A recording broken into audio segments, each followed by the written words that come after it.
And welcome back, everybody, to another live reaction here. And I'm not a coach, I'm your host, Dave Huerta. Thank you so much for joining us for this Friday night hangout, man. Thank you so much. Let's freaking go.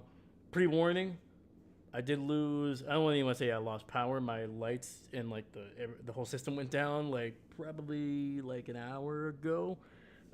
Here where I am in Wisconsin, we have had tornado warnings, hail, thunderstorms, lightning storms, whatever you want to call it, for the last like 4 or 5 days. Today was like the first time in a couple days that I actually lost like power in here for a bit. So if this stream cuts off at all during this, just know that that probably happened. So I feel like most of the worst part of the storm has passed us, but you never know. So yeah, so just wanted to pre-warn you in case I cut off for some reason. But how are you guys? Hopefully wherever you are, it is safe, it is beautiful, and if you are in areas like me or in a situation like me weather-wise, I hope you're safe. I hope you're hunkered down, maybe watching a little bit, maybe watching some of your shows, some of your movies, or watching this big head on your screen as well. So, hey man, but hopefully everybody's doing well. It's good to see you. David, how many tornado warnings have you had tonight? I believe I have had 2 or 3 tornado warnings in my area. I live not too far away from the weather sirens or whatever, so I know it for sure. I've heard it twice, and I've gotten like 1 or 2 pop-ups on my phone here for adverse of weather in my area. So once again, hopefully you guys are safe. Hopefully you guys are doing okay. None of the ones in my area are directly affecting me. Hey, there you go. Good, David. Let's go, baby. Good that you're safe, man. I'm happy. I'm happy for that. Hopefully you and the wife are doing well. Hopefully the family's doing well. Hopefully the pupper is doing well. I know, especially some of the my family members, their pets are not huge fans of one on days like this. They get a little nervous, but yeah, hopefully the fur babies are doing well for you guys. Hopefully they're calm. But yeah, man.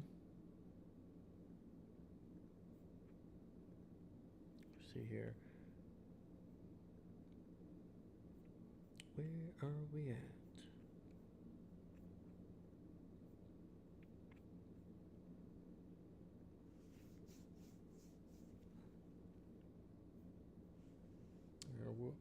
We're gonna wait just a few minutes here, just to kind of get people as they roll in potentially.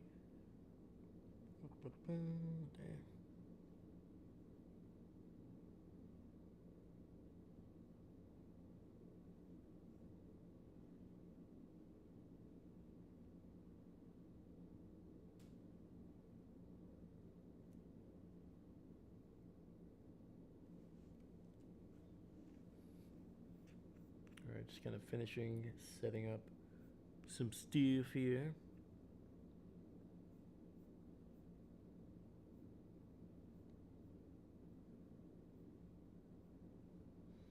David, our dog hyperventilates when it's raining and gets even more freaked out with thunder and like, oh man. Aw.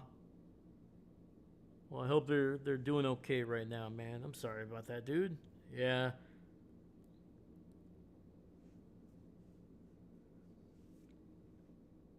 Yeah, somebody in my family, their dog, their name is Boomer, one of the coolest dogs I've ever been around.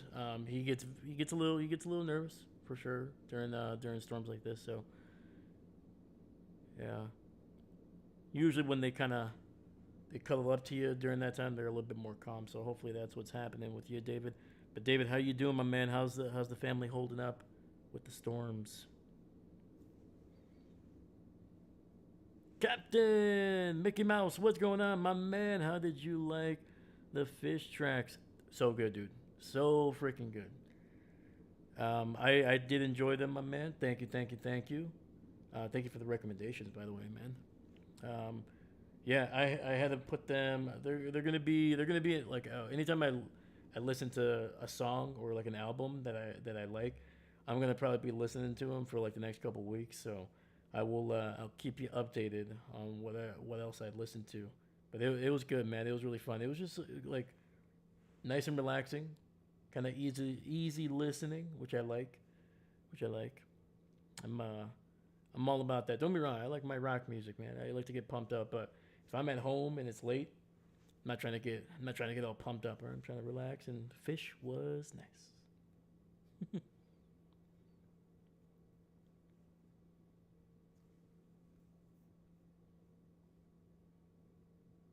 Yeah, man. Yeah, listen to Fish. I saw The Mummy yesterday. That new horror movie that came out. So I've been trying to sneak little moments here to try to keep up with the new stuff, some new experiences in between working and watching film and doing everything else. So it's the off season, man. I gotta catch up on some of the stuff that I ignored during through September all the way into February. So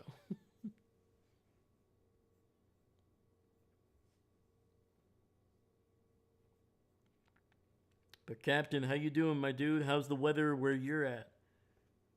I've been getting a lot of tornado warnings and a lot of thunderstorms here in Wisconsin.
All right. All right.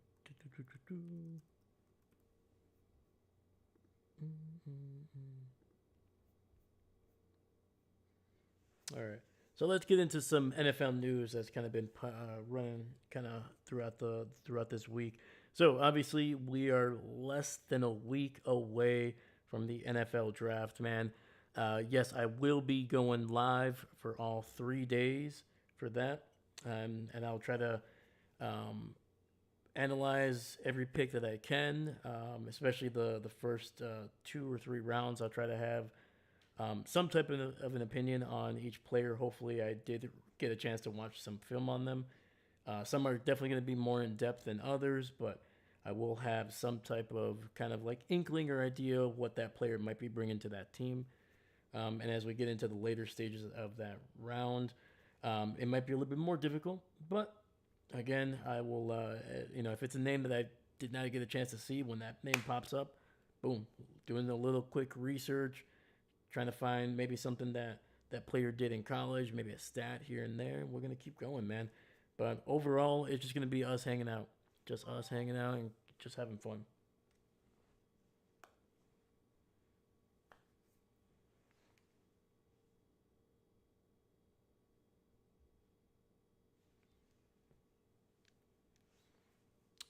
For, for all the Ohio Poop University guys, just say he's from Ohio Poop Uni, then move on. It's gonna save me a lot of time, actually.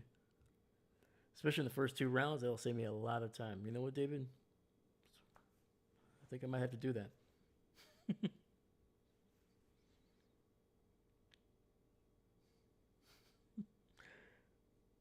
There's gonna be so many Ohio fans that are not gonna be happy with me. Not gonna be happy with me at all.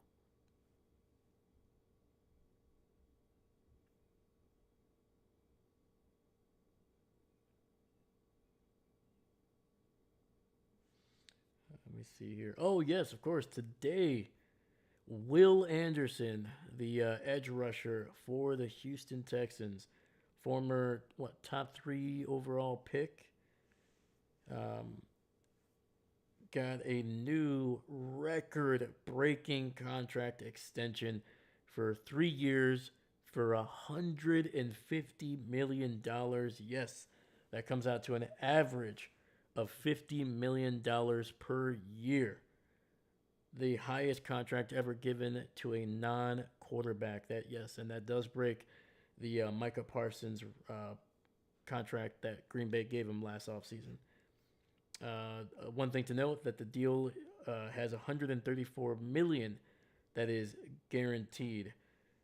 I'm gonna have to look at how much of that is quote unquote fully guaranteed, because there is full contract, guaranteed money, and then fully guaranteed at signing, basically. Let me see here. The record extension surpasses the deal given to the Packers edge rusher Michael Parsons.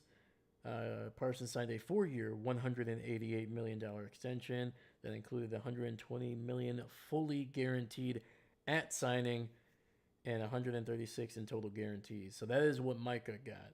He got 120 fully guaranteed as soon as he put his John Hancock on the paper, and then he would have a potential chance at another 16 million to bring it up to 136 in total guarantees. The total, or at least just the guaranteed money that we've seen for Anderson, is 134. So it's less than the total guarantees for Micah's contract. So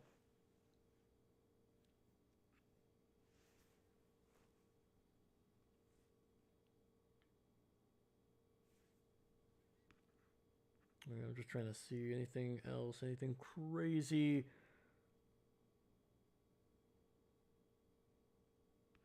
Along with that contract, but no, man. But either way, man, an insane amount of money for Will Anderson, who, to be honest with you, yeah, he is by far one of the. I think it's tough for me to say he's one of the true elites, because I want to see him do this for at least another year or two. He was great last year, one of the best, if not the best, defensive player on a great Houston Texan defense. And he's been steadily getting better and better, taking big leaps every single freaking year, man. And if he can take another step or two, in my opinion, it'll make this contract a lot more. I don't want to say bearable. It's just more palatable. But if you look at his sack numbers, rookie year 7 sacks, not last year, 2024 11, and then last year 12. Not bad, but by far not Myles Garrett numbers, not necessarily Micah numbers in some years. And, you got guys like Delaney Hunter who are putting up more sack numbers, or at least were putting up more sack numbers. We're talking about 15, 16, 17 sack seasons. And Will, hasn't gotten there. He's only been in the league 3 years, but I think this is the Texans kind of saying, hey, we believe he still has an extra step.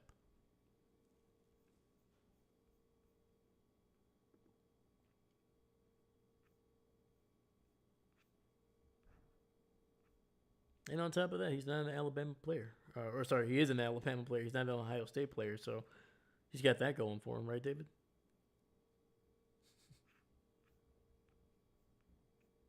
So yeah, that was a big, big, big, big contract right there, man.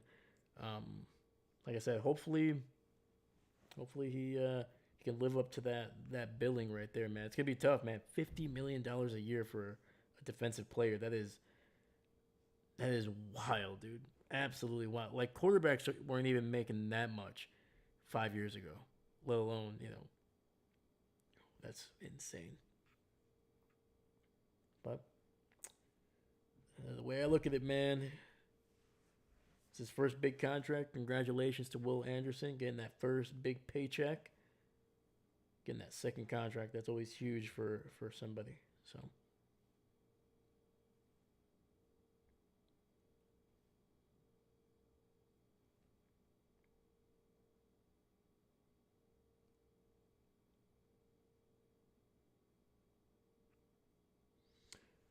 And this is interesting. So Brett Veach, the general manager for the Kansas City Chiefs, proclaiming that he is expecting a lot of trades in the first round. There's the quote here. It should be an entertaining night. There will probably be a lot of trades, which I think makes sense. If you look at the way that this, if you look at the way that the draft is structured, but on top of that, the way I don't want to say it's not talented. There's talent there. There's going to be every single draft, no matter how good or bad it is proclaimed. There's always going to be a handful of guys that are going to potentially reach that Pro Bowl, All Pro level, borderline, maybe at one or two that reaches the elite status of a player at his position, and then they're going to have some late round picks that guys that come in that you don't expect much, but then become starters for their team for 3, 4, 5 years, or whatever it is. Um, that's just the way it is. There's just too many talented people that are coming through. There's going to be enough of them. They're going to stick around for a while and be talented. Anyway, but the way that where teams are is not always meeting what they need and the value. If that makes sense. Like the Cowboys, they need secondary help. Their first pick, which is I think 12th overall, they could maybe get a guy or two in that spot, maybe, but I know at least one of them may not fit what they're doing this year. So a lot of the two best corners are probably likely going to be gone before they get to 12. If I'm the Cowboys, I move back if you get a chance. If you can move back a couple spots and still get that corner that you want, maybe pick up an extra third or fourth round pick, that would be the best thing.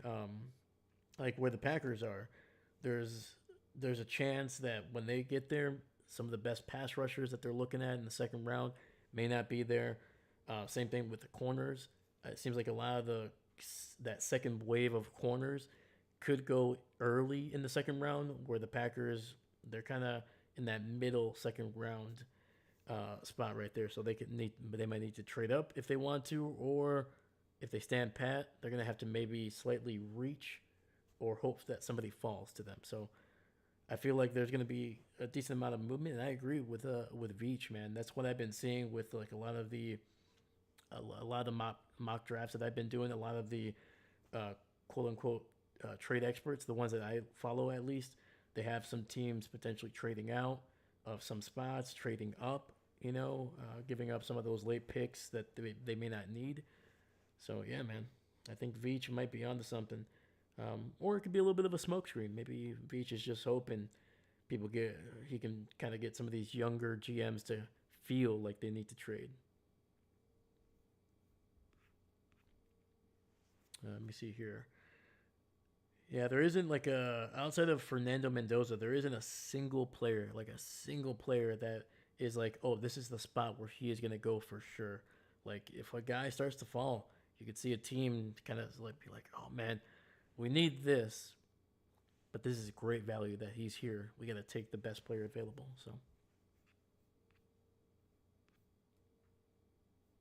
yeah. Plus, at the same time, you have so many teams, the Jets, the Cowboys, that have multiple picks in the first round, or multiple picks in the first two rounds. So they have a lot of firepower to be able to trade down, up, wherever they want to go. And I think once you start seeing a team or two kind of do that, maybe after the first five picks, it could be a little bit of a cascade. One team sees another team that they pick a receiver, and then you're gonna have a little bit of a run there in the middle or late first round, and that can kind of affect what teams do in the second round.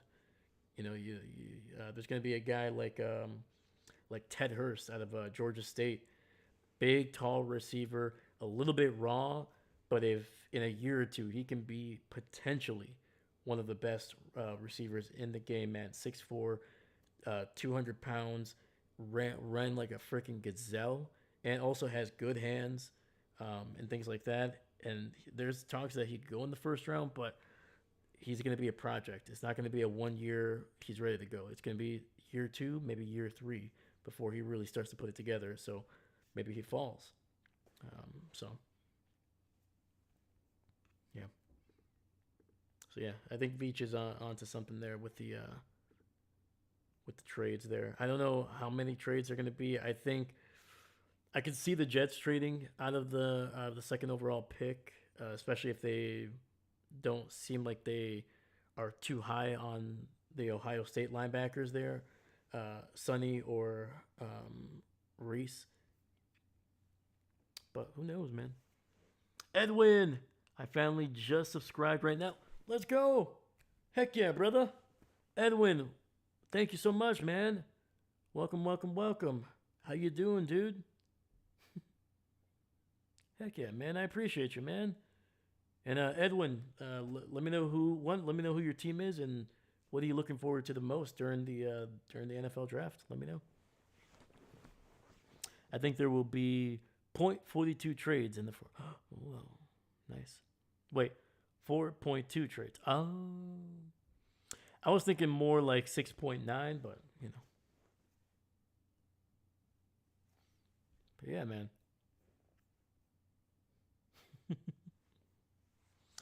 Yeah, I'm trying to think here. Like the Jets are a team that I could see trade back because I think they need more volume. They have like a lot of high picks over the next two drafts. I think if I'm then move back 5 to 7 spots, maybe even 8 spots, and probably pick up an extra second round pick, third round pick, things like that. So uh, I am so all the time. You know what, man? It's not too bad. I'm kind of the same, man. I try not to go too high or too low. Try to stay constant. David, nice. Heck yeah, dude.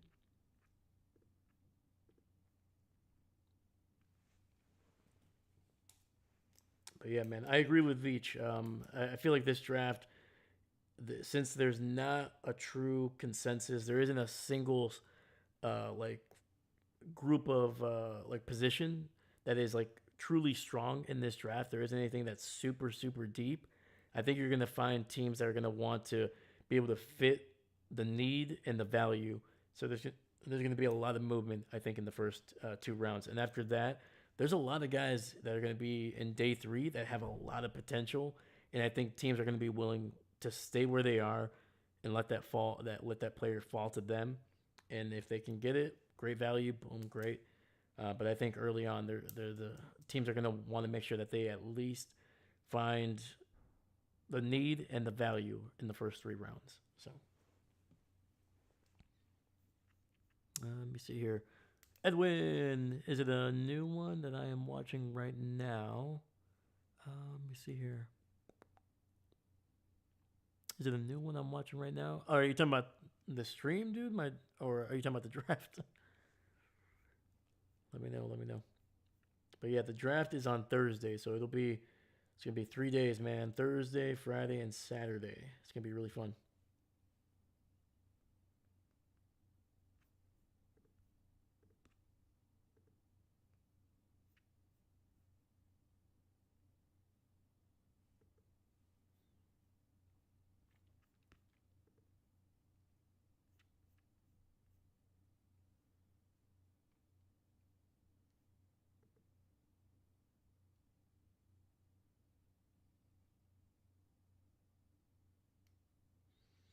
Ooh, Falcons trade Roque Orororo to the Jaguars for defensive tackle Mason Smith. Okay. Wow. So yeah, Rojo was the 35th pick 2 years ago. 36 tackles, 3.5 sacks, 7 quarterback hits, over 25 games, only 8 starts. And then Mason Smith was taken 13 spots later. He has 32 tackles, 3 sacks. Okay, so there's more of just like these players don't seem to be getting better in our system, or especially if there's a little bit of a defensive philosophy change. I think these are two teams that are just like, hey, let's swap these two players that probably are not going to be huge contributors, at least in our vision, and let's see if we can help each other out. So, I always kind of like those. I feel like that's like two teams just kind of helping each other out a little bit. They're like, yeah, we don't know what to do with this guy, so how about you give us a guy that you don't know what to do with, and we'll we'll do a little bit of a swap. The new program that I am talking about right now. Oh, okay, yeah, yeah, yep. It's a new one, man. Brand spanking new.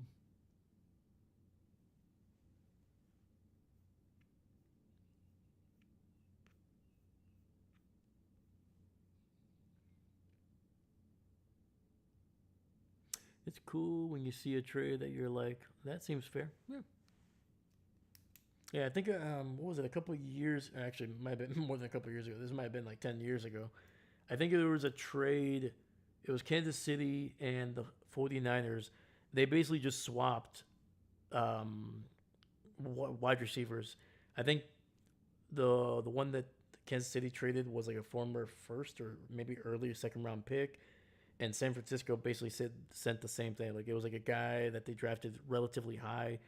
Can't remember if it was day one or day two, but both of them were basically like top half for first or second round picks. It wasn't working out, and then the Chiefs and the 49ers were like, "Hey, it hasn't really worked out for us. Do you want to? We'll take the guy that you don't want, and we'll give you the guy that we don't want." Yeah, so I'm trying to remember who it was. Yeah, I know it was two receivers. I know that for a fact, and it was like their first or second round picks, and they just wasn't working out with either team, so they just kind of swapped.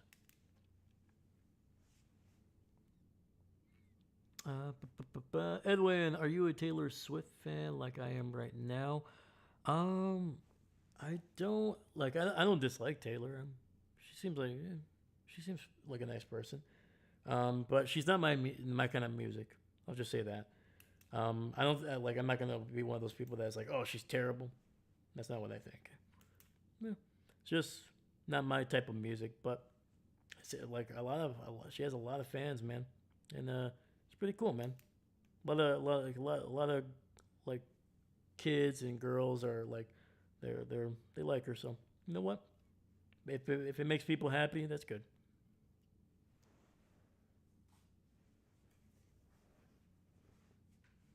Yeah, I'm more of a hip hop R&B kind of guy. So,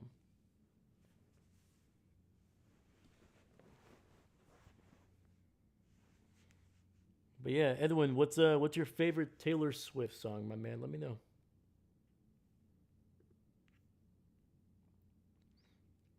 Yeah, I think the only Taylor Swift song that I know off the top of my head is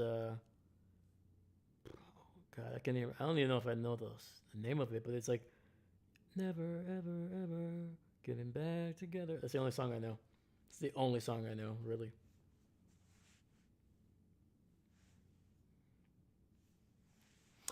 When I see Taylor Swift music on the radio, I shake it off. Oh, snap. That's another one I know. There we go. There you go. Shake it off. Shake. There we go. See? David, I salute you, sir. That was beautiful. That was beautiful.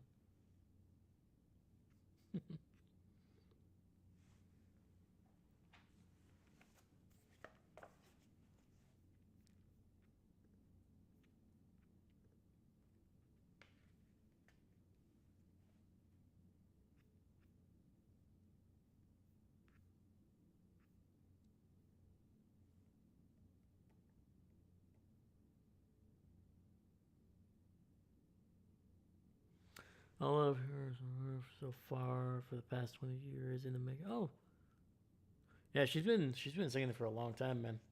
Long, long time. Yeah, cause like she kind of became popular like in like what like the early 2010s, right? It's been a while. Yeah, she's talented, man. She's been talented.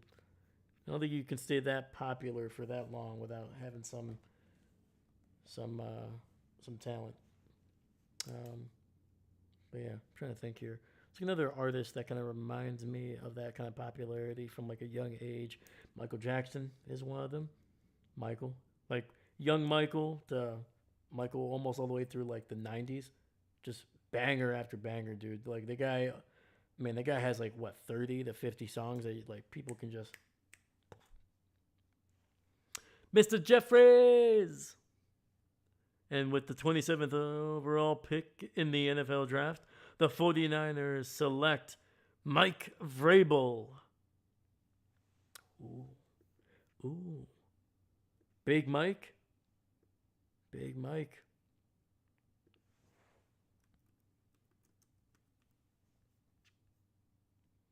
I mean, I think if you pick Mike Vrabel, you might have to get Diana Rossini along with that, man. I think they're a package deal at this point.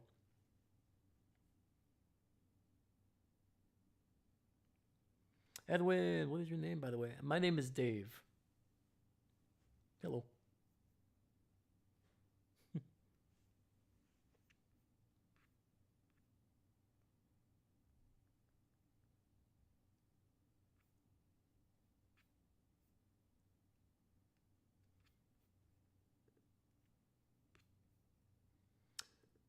But Mr. Jeffries, how you doing tonight, my dude?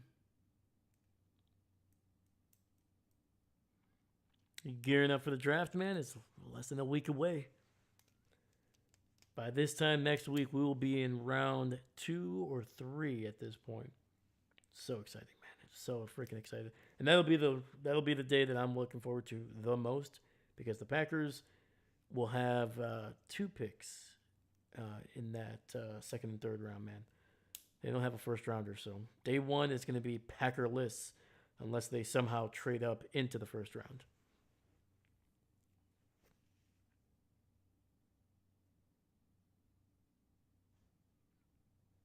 MJ had a banger after banger. You gotta separate artists from the art.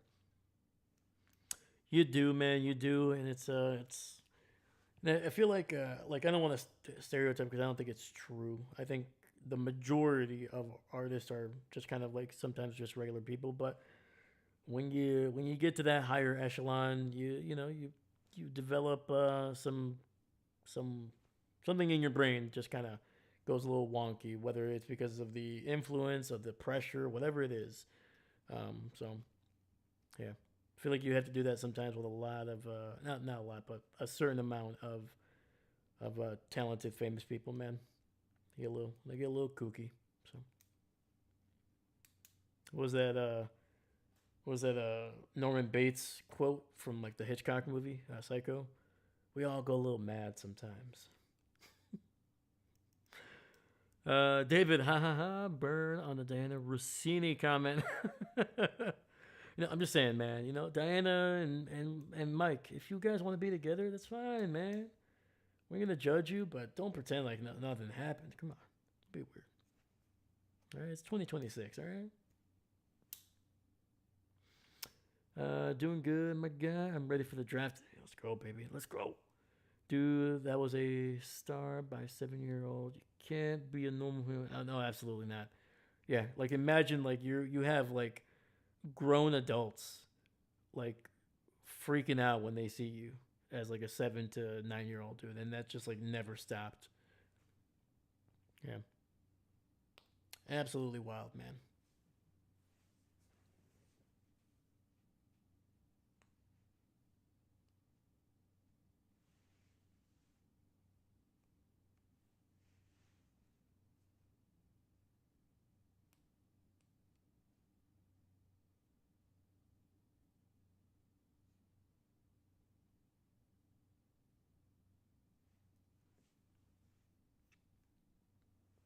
Yeah, I'm trying to think.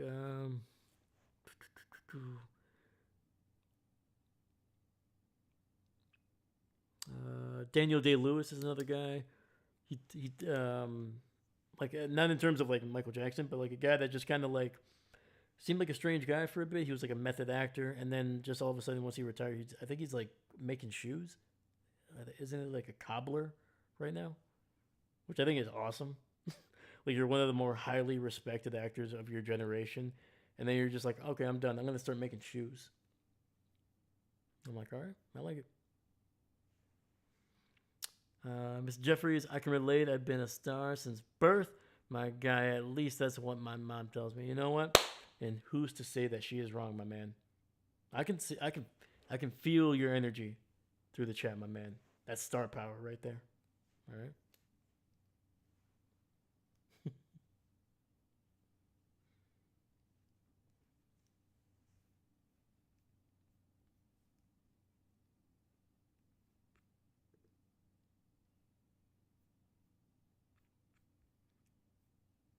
All right.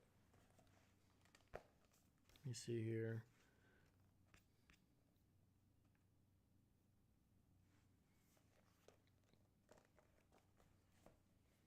And Mr. Jeffries or David or Edwin, any of you, have you guys found anything that you're looking forward to the most for either day one or day two for your teams?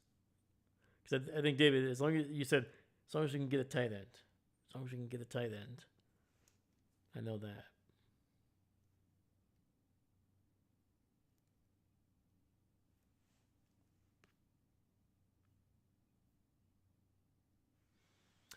Who are the Packers going to draft in the second round? Do they go corner? In the second round, there's going to be a chance at corner for sure.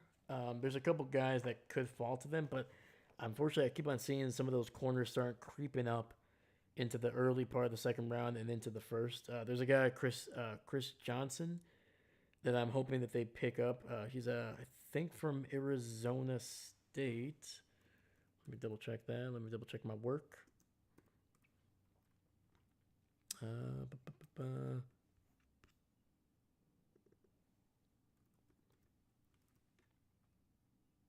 Oh, sorry, San Diego State. My apologies. San Diego State.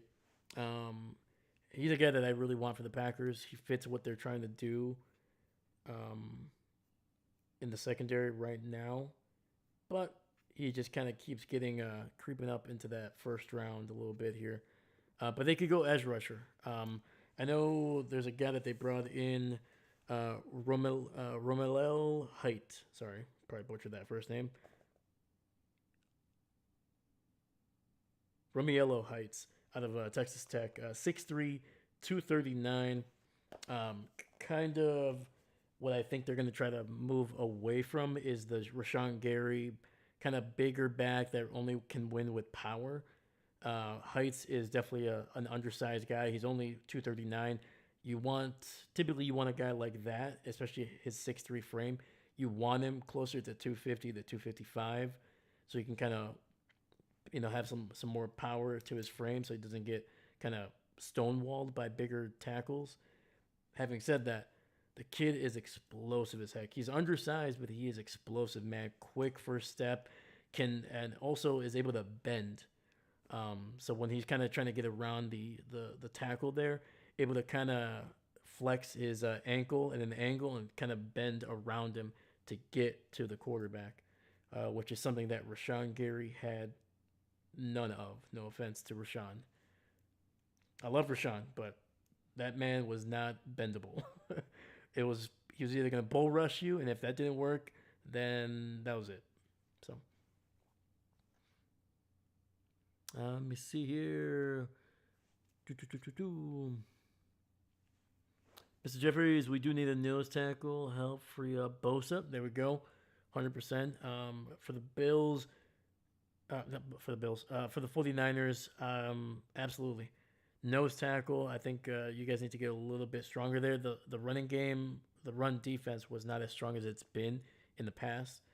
I think you need some safety help because I think one of your top safeties might have left this offseason. And then I think you just need some receiver help, man. You guys have kind of, whether it's injury or just like a weird contract dispute. Yeah, man, it was a weird year for the 49ers wide receivers, but also potentially a tight end um, for San Francisco.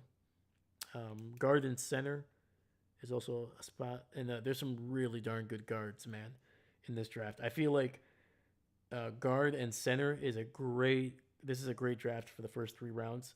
If you need that, you're gonna find somebody that has a bunch of different talents. You got some big guys that are like 6'7", 320, but can kind of move. And then you get some really good centers that have guards and centers that have a history of playing tackle, guard, and center. They played all three positions along the offensive line, and a lot of starting in the college. So, Edwin, I do want the Minnesota Vikings to win the Super Bowl game next year, and they haven't done for a long time. Oh, Edwin, you're a Minnesota Viking fan? I'm a Packer fan, man. We are rivals. But I'll be nice. I'll be nice. Mr. Jeffrey CJ from STS is a hell of a pick. Don't know he's gonna drop that low. No, I don't think so either, man. I don't think so either. I'm just hoping. I'm just hoping. That's my hope. I don't think it's gonna happen. But there's some other decent corners around when the Packers are picking. David, I have no real thoughts or feelings about the draft. Like you mentioned, a tight end would be cool, but otherwise, whatever. I look forward to the teams looking dumb, doing dumb things, and taking a quarterback in Cleveland. Oh my god, dude! The amount of times I've seen Ty Simpson either mock draft to the Jets or the Cleveland Browns, I'm just like, if I was both of those teams, I would not touch Ty Simpson until if he's in the fourth round. If he's in the fourth round, that is 100% value. You pick it, but in the second round or even the third, I don't think so. I don't think so. He could be a decent quarterback, but I think next year's class is going to be a lot better. It's going to be a lot better, a lot deeper, guys with higher ceilings. Ty Simpson is your prototypical Alabama quarterback of the last 7 years. He is basically a Mac Jones, McCorkle Jones. That's what he is. And is McCorkle terrible? No, he's going to be a backup for teams for the next decade. He can make good money. You need a good backup quality quarterback. Mac Jones is fine, but he is not a starter. So that bend is where it's at. Good analysis. 100%, man. Some of the best players that I've seen, at least in terms of Packer players, Clay Matthews, incredible bend. And I wish the Packers would have stuck with a pass rusher like that mold. I understand why they went bigger, but I've always felt like a guy that has speed, it is tough to beat. It is very, very tough to stop. Because even if you can't attack to the outside, that speed eventually is going to force that tackle to overcorrect, and that's when you can get him inside. It's the equivalent of a bull rush, in my opinion. So, yeah, to me, speed guys are just a little bit more versatile in their ability. A guy that can bull rush, but only bull rush, they're not going to get faster. But a guy that is fast, you can develop some type of bull rush. It may not be as powerful, but you can develop one. You can't develop 4.3, 4.2 speed, 4.4 speed if you're running a 4.6, 4.7. Trent Williams last year, so I agree. O tackle should be priority, 100%. Yes, I'm a Minnesota Viking fan. All right, Edwin. All right, right on. I like it. I don't like your team, but being a rival, man, I respect it. I respect him, my man. Yeah, man. If Minnesota wins, man, that would be their first ever Super Bowl victory. We're not going to hold it against you, Edwin. What's your honest thought about JJ? There we go. Good question by Mr. Jeffries. David, I just want Cleveland to be able to start 3 different quarterbacks this coming year. Haven't they? I mean, yeah, they started last year. They started the 2 rookies, and then didn't they start Flacco, right? Before they traded him? Yeah, I think they went through 3 last year, man. That's wild. Jersey with all the Cleveland quarterbacks is nearly a cloak, and it's time to. I think we're long past a cloak, man. That might be like a what's the thing? What's the thing that's called when like what a bride has, like kind of like that's like behind her. I'm trying to think what it's called. At a wedding, sash? No.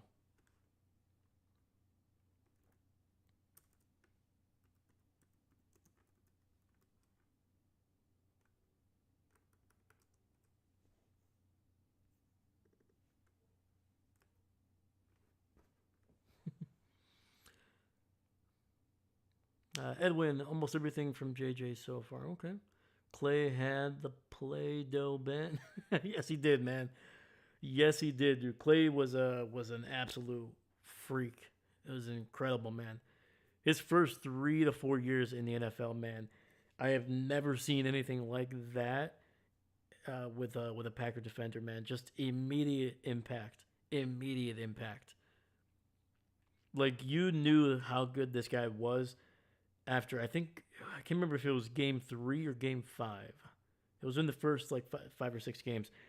I think it's a run to the left. They're playing the Minnesota Vikings. Adrian Peterson is like getting gang tackled, and Clay Matthews, he was like one of the first guys there, but he notices that like he's Peterson is not going anywhere. He's not gonna get more yardage. So he's like, you know what? Let me try to get this ball out. He rips the ball out of Adrian's hands, and it just takes it to the house. That is a massive heads up play by a rookie. Man, dude, that was like wow. Being able to make that play your rookie season, only a couple games in, against arguably one of the greatest running backs of his generation. Absolutely, absolutely wild. You think Cleveland is going to start Deshaun this year? I think they're going to give Deshaun every opportunity to start because they're paying him regardless. They're paying him so much money, but I think Cleveland is more than ready to move on from him. Don't get me wrong. If he throws 45 touchdowns and gets them to the playoffs, yeah, they're going to pretend like this was the plan all along. But unless that happens, I think the Browns are going to be ready to move on from this Deshaun situation after this season. But when you're paying a guy that much money, you have to give him a chance to start.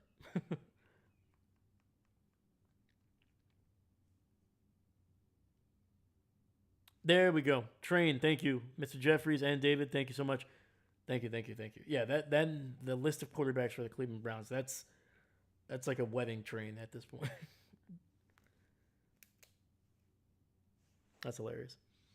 You knew Clay was a beast when the refs flagged him every time he tackled someone. That didn't happen until like year 6 or 7, but yeah. I still remember when he was it Alex Smith? I think he sacked Alex Smith. He hit him one time, forced an interception. That got called back for roughing the passer. And then I think it was like a play or two later, he sacks him on third or fourth down. And then because he landed on him, even though he barely landed on him, roughing the passer, automatic first down. It just killed the entire drive. I think the Packers ended up losing that game. I think so. Yeah, terrible. I'm ready for the Dolphins to pay Brock Purdy this year. LOL. What's your dead cap? 195 million. The Dolphins, yeah, how much are they paying right now? Because they got Tyreek, they got Waddle, they got Tua, and they got like another 3 or 4, 5 guys in terms of dead cap money. It's the most um, ever by a team.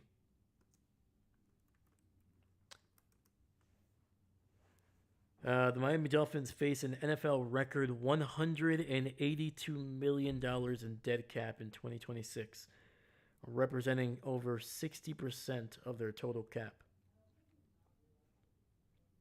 That is. Jesus.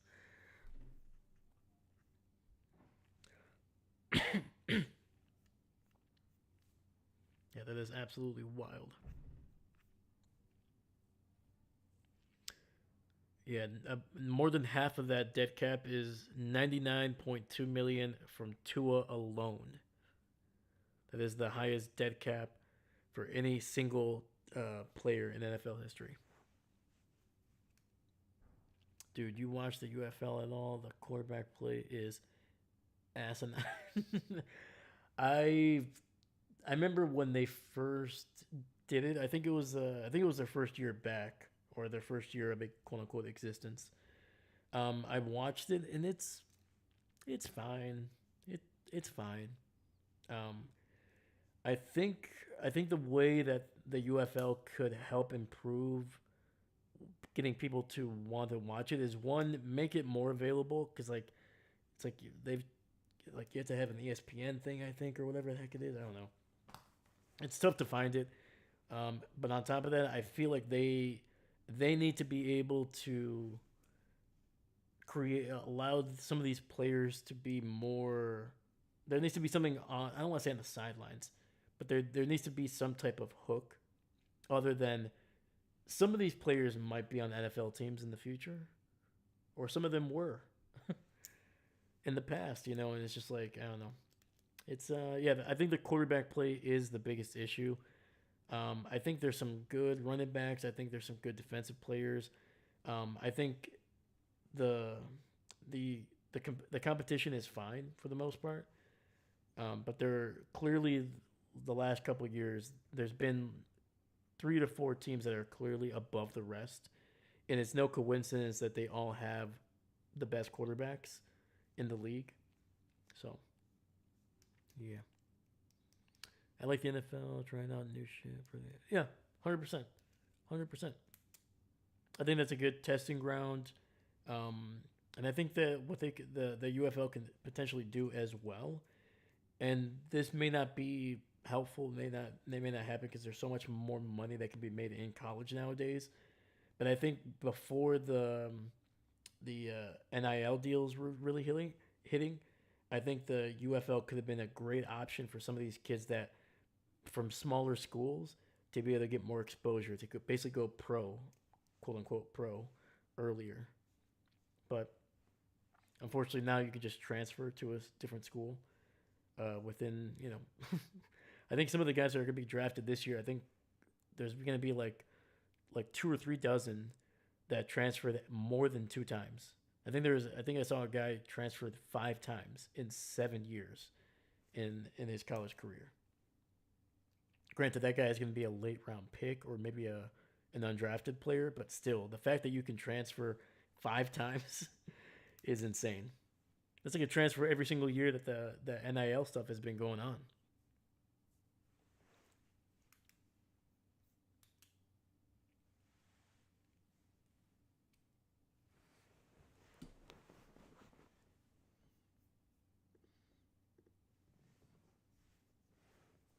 Yeah.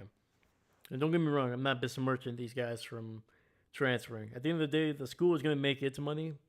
I say you make yours, all right? Just do 2 things. Don't be a douche and just do your job. Take the job seriously. Just have a little bit of a passion for the sport.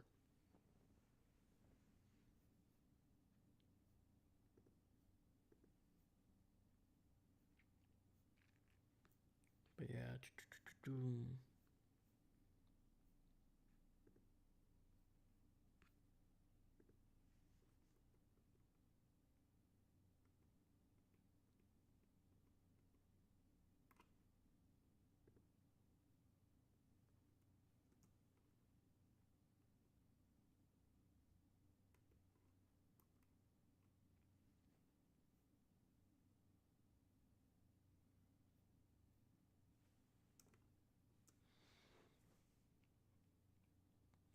Mr. Jeffries, how bad is this season's refing gonna be, bro?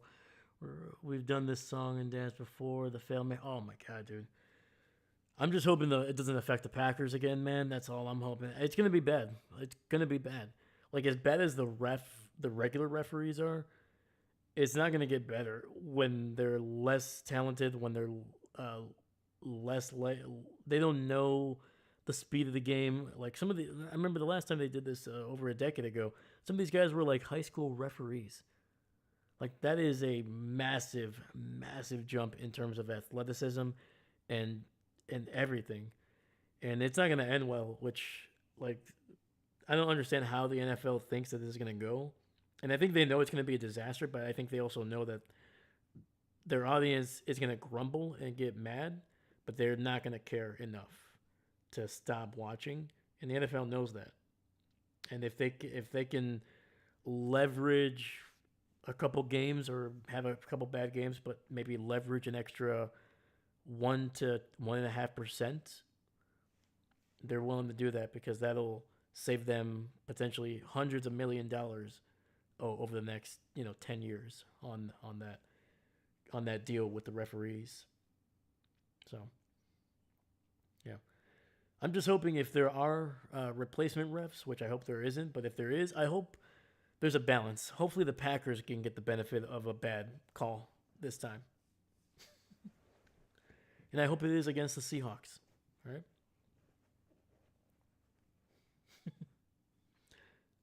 Just make the refs full time.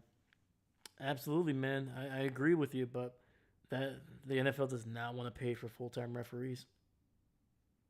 They don't, because when you make them full time, benefits, you have to pay them year round instead of just through the 5 or 6 months that you need them.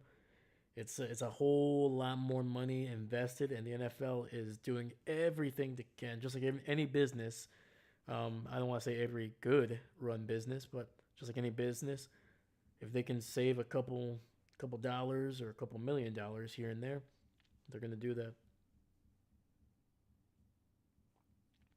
What are the Kelsey brothers up to right now? Which are Taylor Swift relatives of all time?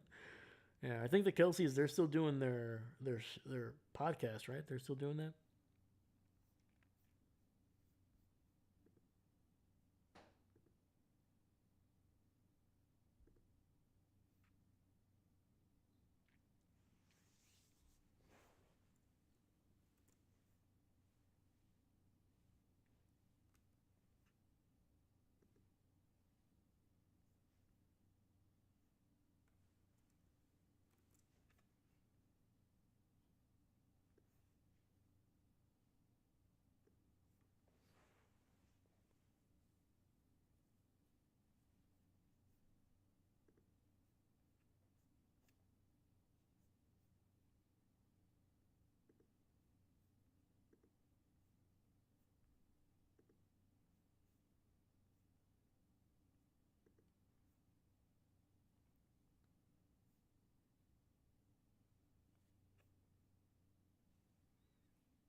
Mr. Jeffries, we know the NFL can't afford paying the refs full time. NFL tickets from 40 subscribers can pay a year's salary. 100%. 100%. Oh, yeah. Trust me, the NFL has the money. These NFL owners have the money. 100%. This is not this is not like when a team can't pay a player because of the salary cap. There is no salary cap on referees. I'm not saying the referees need to make $30 million, but you can pay them. There's no cap to what you can pay an entire referee crew that you have. There's no cap on that, but the NFL does not want to. And that's always been the biggest crux, and that's kind of why, like the unions, man, the NFL, the referee PA, the reason they are more effective at getting what they want is than the players are is because half of the referees are part-time lawyers, or I should say they're full-time lawyers but part-time referees.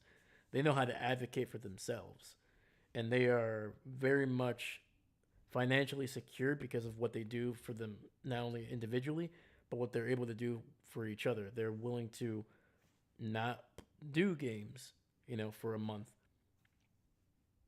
because they're like, okay, we're not going to be doing anything through September. Fine, we'll just be lawyers or support the other referees that are not lawyers, and we can, we have a fund to help each other out, and we can wait out the NFL.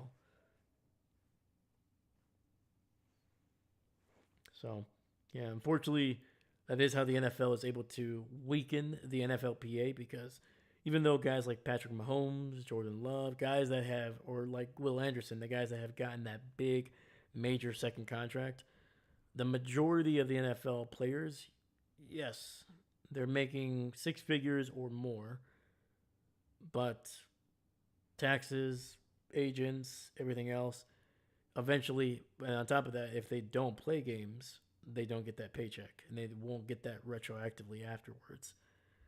So many of the players that are barely making, that are on the bubble, undrafted free agents, those guys are unable to afford to miss games. And that's the biggest issue for the NFLPA. But then that's why the referees have had zero problem missing games each time that they have negotiated. So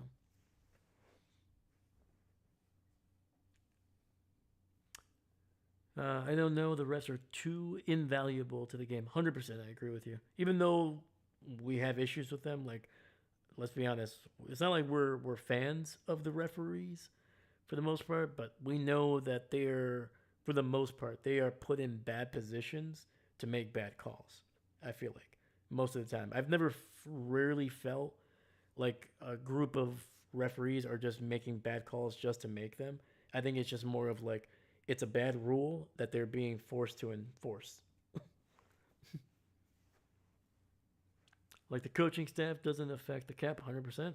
Like head coaches, even when they get fired, they still get that money. Like John Gruden, when he got fired, he kept on getting paid. I'm pretty sure he got all of the $100 million that he was owed by the Raiders. Yeah, players don't get that luxury, man. Like their contracts are not guaranteed. The NFL head coaches, their contracts are guaranteed. F it, we'll just throw Keanu Reeves via the. Hey, heck yeah, man. I'm down for it. Oh, put the mic. I'm down for it, dude. Heck yeah. Just saying, man. Let's go. Dude, how good is that movie, man? The Replacements, I'm not even joking. I watch that every year, at least once a year, man. Still holds up. Still holds up. So freaking good.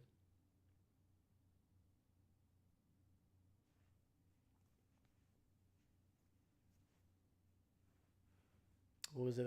John Favreau as Danny Bateman. Just absolute psychopath of a linebacker. So freaking good. Man, that would suck so bad to get fired 1 year into your contract and make $100 million. Oh my god! If I'm ever that lucky just to get fired, and get that kind of contract, that's what dreams are made of. Signing a $100 million contract and getting fired after one season, and you still get to keep most of that money. He was a psycho. Heck yeah, man. Oh man, who else? I'm trying to think here. Yeah, it's such a good movie, man. It's so freaking good.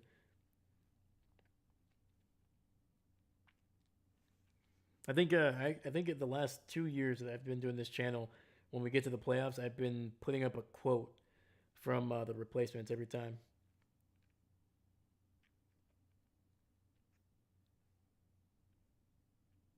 I know you're tired, and I know you're hurting. Chick stick scars. Glory is forever. So freaking good. Shane Falco. Plus, on top of that, having Pat Summerall and John Madden as the commentators in that movie, such a stroke of fucking genius. Sorry for swearing. Such a stroke of genius. You ever see Unnecessary Roughness? I did. It's been a long time though, but I did. That's the one. Is that Scott Bakula? I'll look this up here.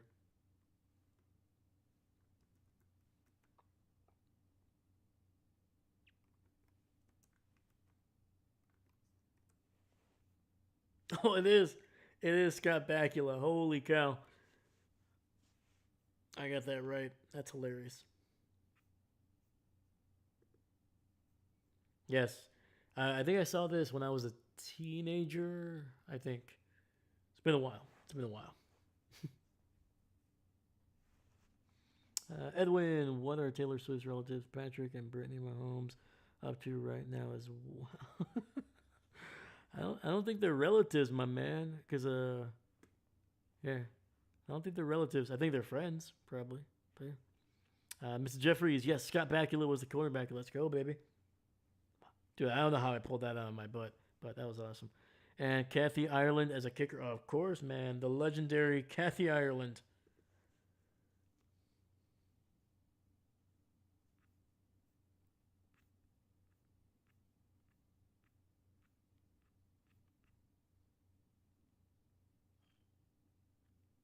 And that is hilarious.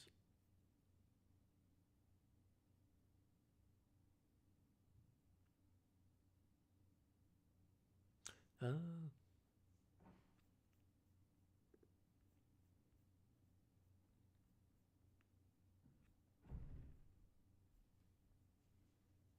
yeah, that's hilarious. Hilarious. Yeah, I remember liking the movie when I watched it. You know what? I gotta watch it again. It's been a while.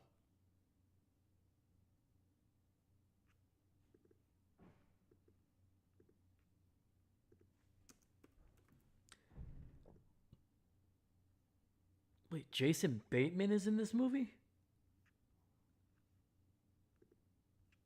Holy cow, Jason Bateman is an unnecessary. I did not know that.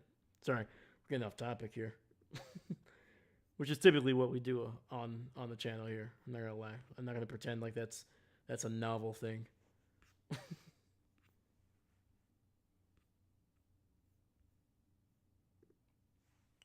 All right, let's get back to some football here. So there were two things that I wanted to talk about or do during this hangout. Is one talk about some of the Packers' top 30 visits because those are a great indication of the players that they will likely take in the first round. Sorry, not in the first round, but in this draft. The Packers have had a history, especially under Brian Gutekunst, that typically anywhere between three to as many as six players that have top 30 visits with the Packers get drafted by the Packers. Last year, I think they drafted five guys um, that were brought in on those visits. So it's a good indicator. So I'm gonna go through just a few of them. I'm not gonna go through all of them, but just some guys that kind of caught my attention. So bear with me just a little bit. And if you do have kind of any information or an opinion, or let me know what you think of these players that I kind of name here. Did you know that Uche Nwari, the football player formerly passed away a few years ago, was exactly my age as well? I did not know that, man. I know Uche passed away a couple of years ago. It was a urinating tree. He was a big. He collaborated with urinating tree quite a bit, and when unfortunately when Uche passed away, it was a big blow to those guys, man. It was very disappointing, man, because seemed like a really good guy. Interacted with like the YouTube community, the YouTube like kind of guys like me.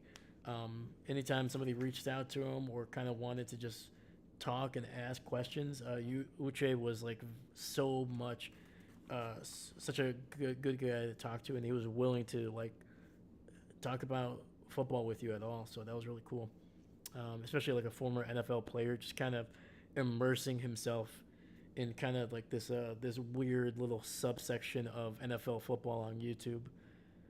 But yeah, man. So yeah, it was disappointing, man, because Uche like he was just beginning his kind of like his second career, his second life outside of football, and it just yeah, it sucked, man. It was disappointing when that happened.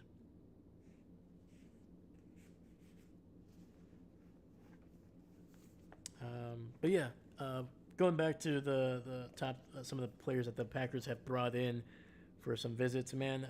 First guy I'm going to talk about is Ted Hurst, the wide receiver out of Georgia State, man.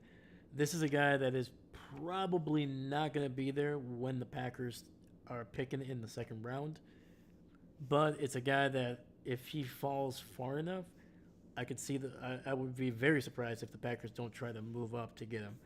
And just like right off the bat, 6'4", 206, and I think I mentioned it before. Ran a 4.37, I think, in the combine. Let me double check that, but yeah, just an insane freaking athlete. This is Christian Watson with just a little bit more beef.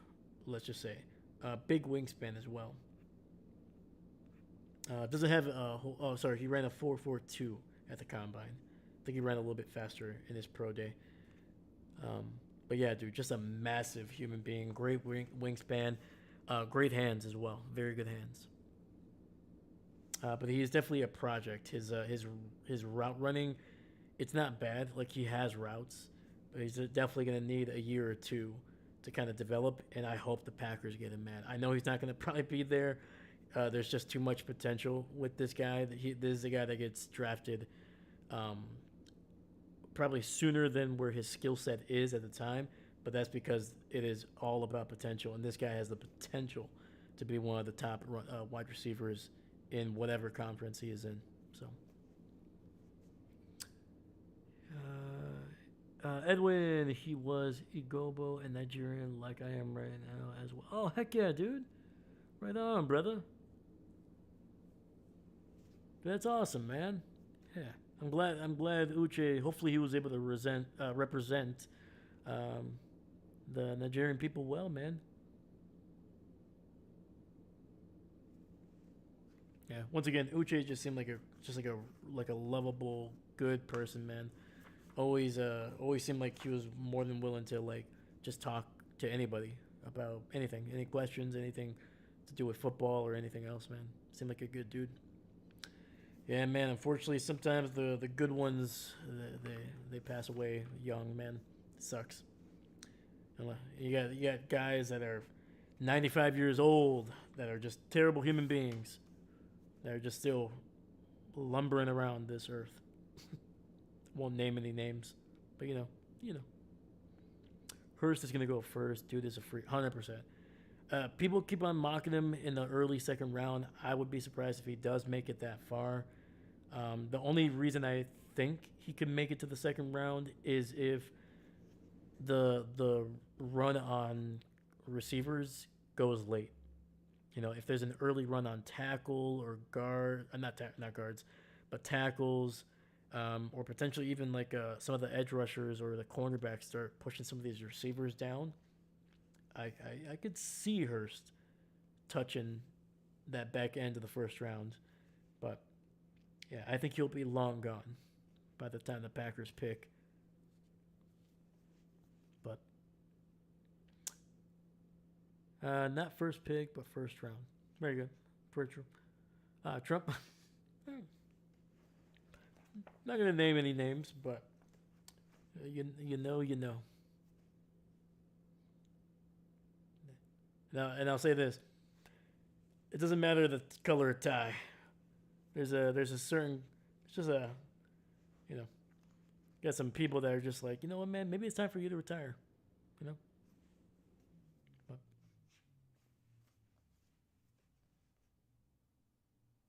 But, do you know my language of Igbo? And I do speak most of the time. I do not, my friend. I do not. I do not, man.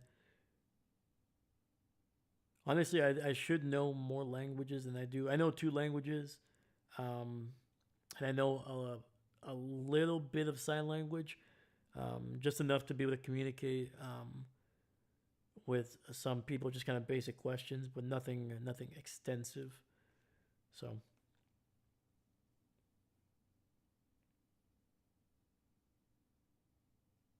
and hopefully I said that correctly. Igbo, is that correct?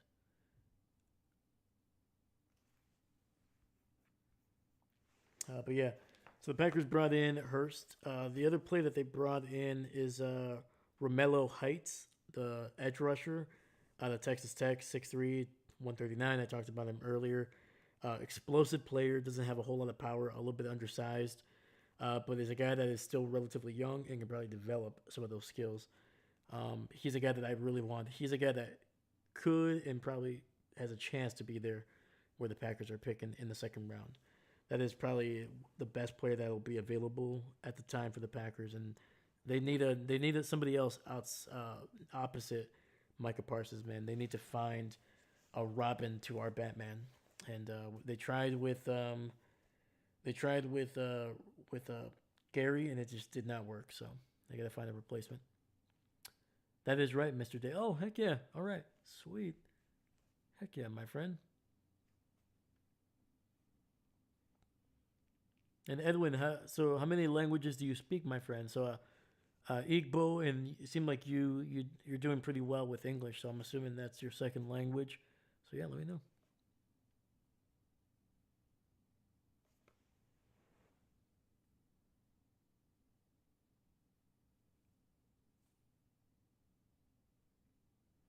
I have a camo tie, Dave. Also, also one with Chihuahua and jalapeno peppers. Ooh, that I have had since before 9/11. That is a not since before I was an adult. Not since before I was in college. Specifically 9/11. That is phenomenal. I'm not saying 9/11 was phenomenal. I'm just saying that the the the phrase that is what you use as like a metric of time. That was a significant time. It got I think we were already kind of trending into a weird direction, but 9/11 definitely changed this country very very much. Definitely changed how our government tends to function with us.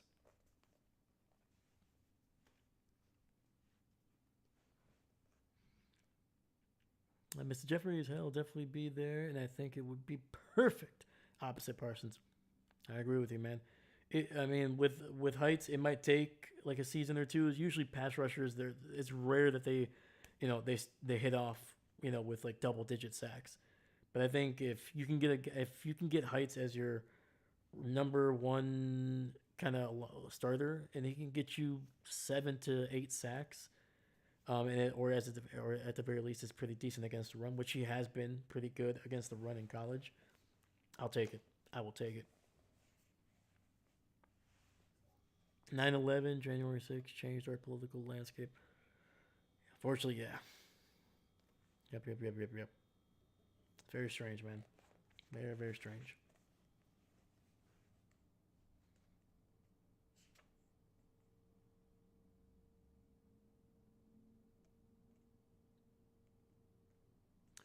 So, like, means your mouth, means thank you. Imela, okay. Oma means good morning. Tutu. Oma, okay. Kamesia means goodbye. Kachifu means good night, and so on. Okay. Heck yeah, dude. I'm gonna have to. Hold on. Let me write this. Let me write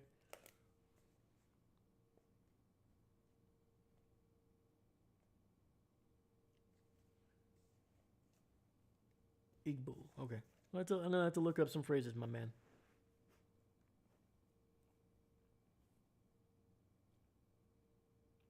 So next time you're on, I can greet you in another language that we can let you know. Uh, David. Yeah, well, Akuna Matata means no worries.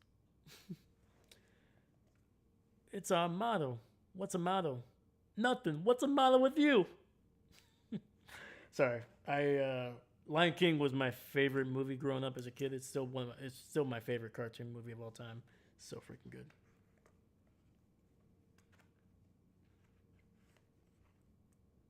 The amount of times like in a month that I kind of break out into if he falls in love tonight, it can be assumed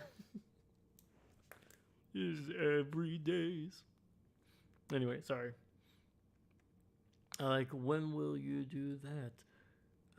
Hey, next time you're on, man, I will try to, like you said, good morning. Um, I'll try to greet you in one of these fashions. Luckily, that I get to the chat stays up that I can look at. So, yeah, man.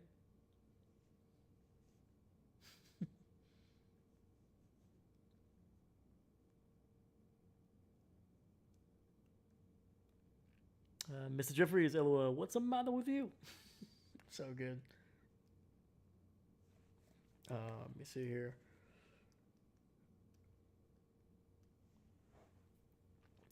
me see it. The music in Lion King is so freaking good, man. So freaking good.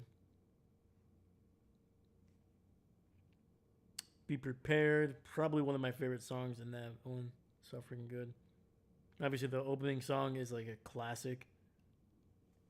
But anyway, I don't want to get sidetracked. I could literally talk about Lion King for probably the next hour, but I will refrain. So another player, and this addresses a big need that the Packers have, is cornerback Charles Deming. This is a guy I have yet to look up some film on, but I know he's been visited. I think he was one of their first visits a couple weeks ago. But he's out of Stephen F. Austin University. 6'1", 193. Basically fits the perfect mold of what the Packers have drafted or started over the last 5 years. Literally, 6'1", 193 is like literally the median cornerback that they have drafted over the last 7 years, actually, going back to 2018. So, yeah. If this guy, he's supposed to be potentially drafted somewhere in the late second to maybe even into the fourth. So I think if he's there in the third round when the Packers are picking kind of towards that middle part of the third round, you could see his name. Yeah, Charles Deming. I do want to look him up, though. Another guy, Killian Black, the running back out of Indiana. He was actually their starter. Indiana starter during that historic run to the championship. He's only 5'9", but he's 211, man. He's a burly dude, but he's not slow. He's got a burst to him. So he, even though he's not tall, he can do quite a bit. He's I wrote down here a do it all back and is a good pass protector. Exactly what the Packers are looking for. A guy that can do everything. Can he catch out of the backfield? Yes. Can he block? Yes. Can he run in between the tackles or bounce it outside? Yes. So, yeah, he should be available in the third or fourth round. Luckily, because of his size, he might go a little bit later. So, I was hoping the Niners got Deming. Dude is a project, but has way upside. Very true, man. Very, very true. Also, really, really solid in zone, which I think the Packers are going to be playing a lot more zone in this new scheme. Let me see here. Baron Morton, such an old timey name. Baron Morton here, young man out of Alabama, 1937 first round draft pick. Baron Morton. So yeah, but Baron Morton out of Texas Tech. 6'1", 220 quarterback, a 3-year starter. He's a projected late, 6th, 7th round draft pick, potentially priority undrafted free agent. But the Packers are always looking for guys like this, not super tall. They don't really tend to go with super tall quarterbacks. Like they don't like the 6'4", 6'5" guys. I think Jordan is 6'4", but I think that's the tallest quarterback the Packers have drafted in probably a decade or two. I'm pretty sure they typically go with 6'1" to 6'3". Aaron Rodgers was 6'2". He fits the mold. Very solid quarterback. Doesn't have a cannon for an arm, but is able to get the ball out quickly, fairly accurate, and is more of a rhythm passer, which is what you want in a Matt LaFleur system. So Baron Morton, if they can get him in the 7th round, get him on a cheap 4-year rookie contract, that is probably going to be, if they do draft him, he's probably going to be the third quarterback or competing for the third spot this year. And then in the future, he'll probably stay as their number 2 for however many years. Edwin, the only Minnesota Vikings player that I have not heard from for a long time is Edife Odongo. And formerly they were Kanechi Aduze, Patrick Chukawau, Bernard Berrien, and Adrian Peterson as well. Yeah, I think the last news I saw on Adrian Peterson is he was, and I'm not saying this is a gloating or a happy thing. I think they said that he was bankrupt potentially, or like struggling financially, which is unfortunate for like one of the best running backs of his era. So, but yeah, but Bernard Berrian, the receiver, yeah, it's been a while since I've heard from him. Baron Morton, straight off the telegram here. He loves his mother and cotton candy at the fair. Oh, Mr. Jeffries, perfect, absolutely perfect, my friend. Oh man, I don't know why, but anytime I read that name, I hear it in like the old timey 1930s, 1950s voice. Baron Morton here.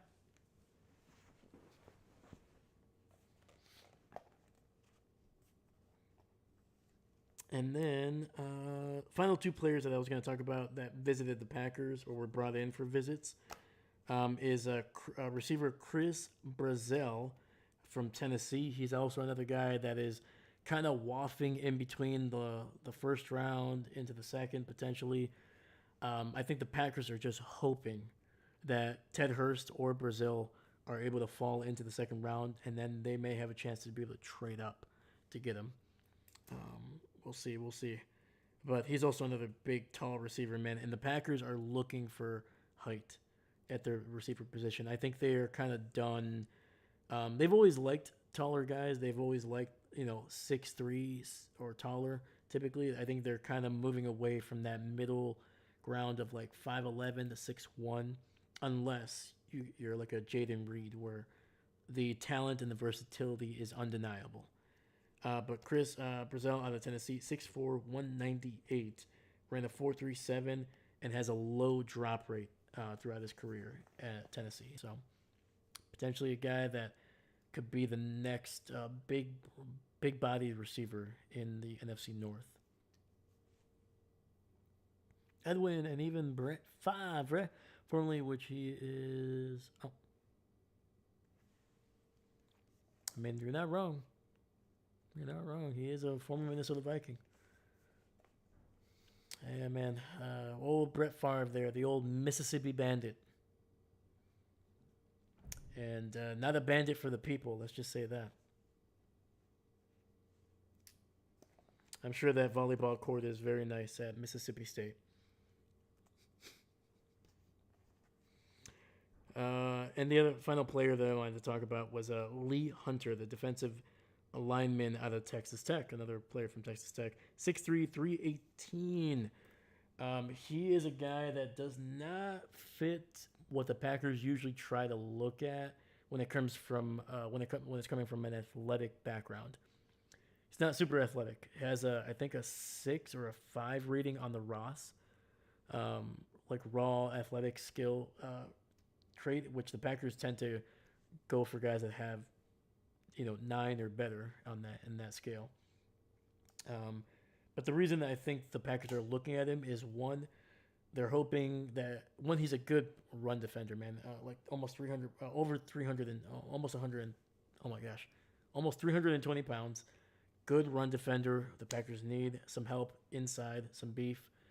But also has shown some flashes of being able to penetrate and force the quarterback to get out of the pocket. The biggest issue with him is, once again, his athleticism is limited. But I think the Packers are hoping that if he ends up falling for that reason, they might be able to pick him up at a great value in maybe the 4th round. Maybe some of that lack of athleticism scares some teams away, and the Packers can come in. And even Brett Favre, formerly a Minnesota Viking player, is under one of the health conditions right now. Yeah, man, he's not been doing well. He took a lot of hits in the NFL, man, and I think even he said over the last couple of years, like, he has had memory issues and things like that. I was gonna make a joke, but I don't want to. I don't want to do that.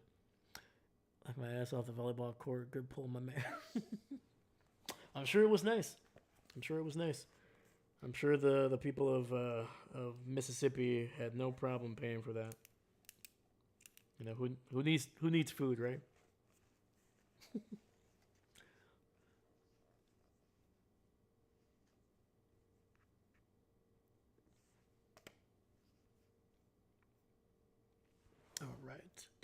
Dun, dun, dun, dun, dun, dun.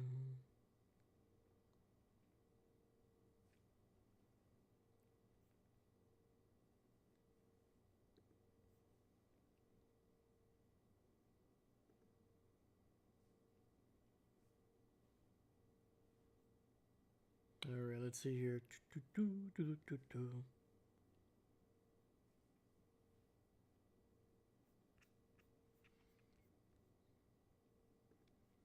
All right.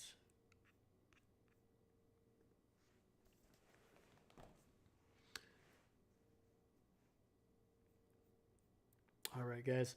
So for the final 15 to 20 minutes here, we are going to do, if you guys want to participate, a mock draft. I'm only going to do the first 3 rounds. I've only selected a few teams. I picked the Packers, the Vikings, and the 49ers, and I think that is it. Um, oh, actually, no, I'm going to add the Kansas City Chiefs. So, obviously, Mr. Jeffries, I know you're a 49ers fan, and Edwin, you're a Vikings fan. I'm a Packer fan. And if David is still with us, he's a Kansas City fan. So, um, unlike the last time, I'm gonna every other team is just gonna be automatic. They'll pick their player, or whatever. But I'm gonna give us a chance to pick our first 3 rounds for our team. So let me know if you guys want to participate. Please feel free when your team is up to let me know what you want for your team, and I will pick that player. Except for Michael Parsons. You can't have him. All right, Mr. Jeffries, he's ours. David! Sweet.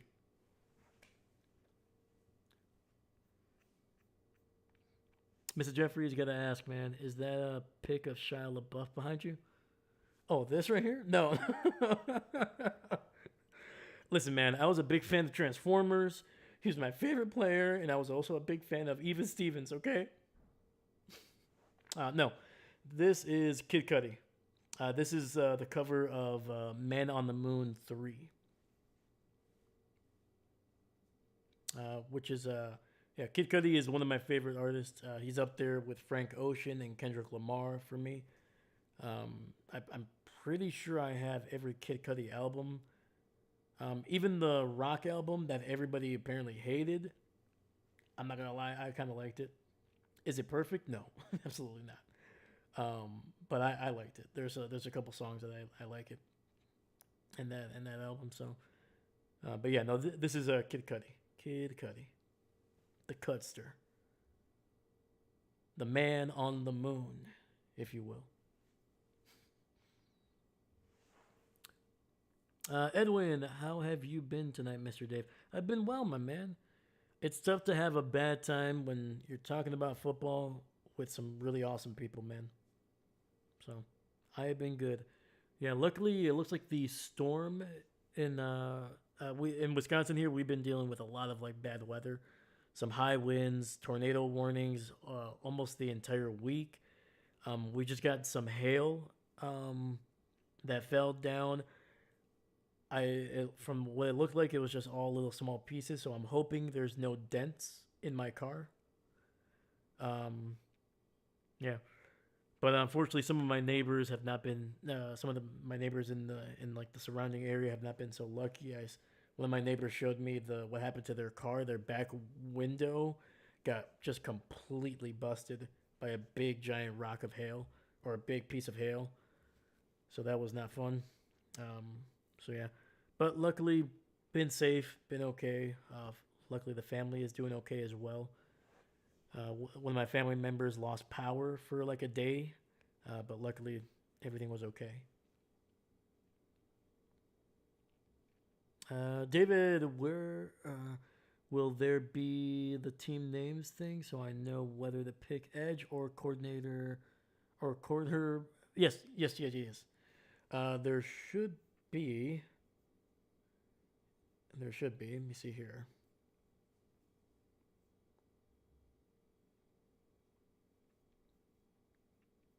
Let me double check here. From what I remember when I was doing the mock draft, it did show the needs for every team when they were going through them. me see here. Ba-ba-ba-ba-ba.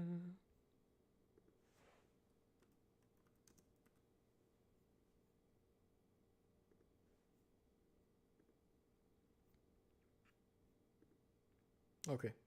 Yes. Yes, it will have all the needs there, so you won't have to guess what they have.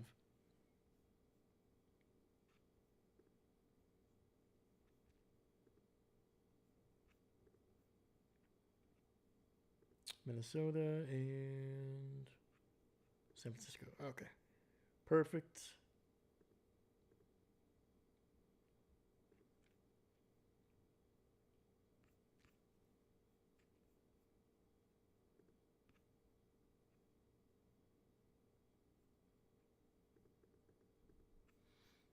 All right. So it should be all set up. I'll have it.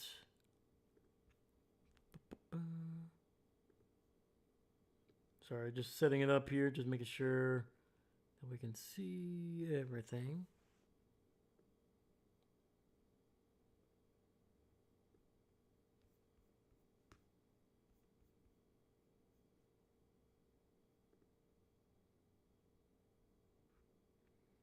I'm going to zoom in to make it a little bit bigger.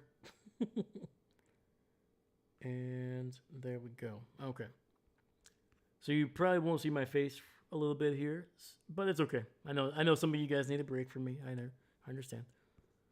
All right, baby. All right.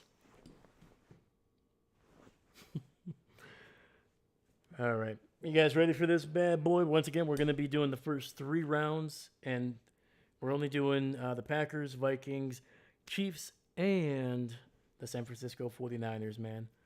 So, and we can still talk about whatever as we're going through this, man. I don't wanna break our stride because we've been having some fun here today, man.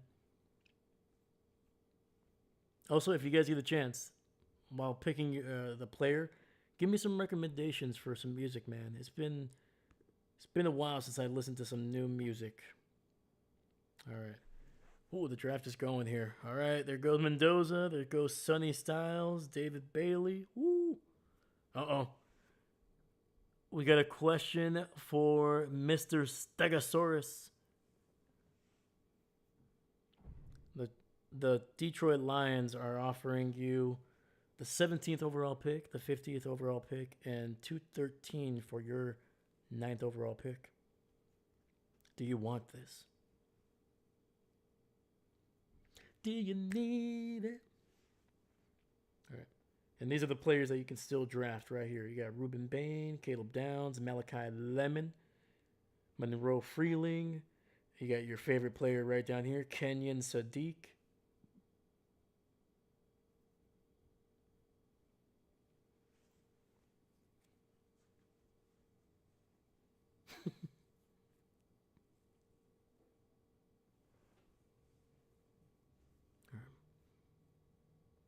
You want to accept the trade?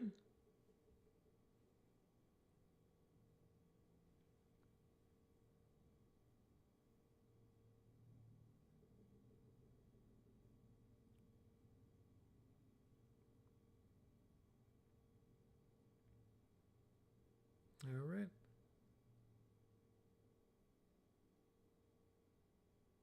All right, my man. Your will is my command. All right.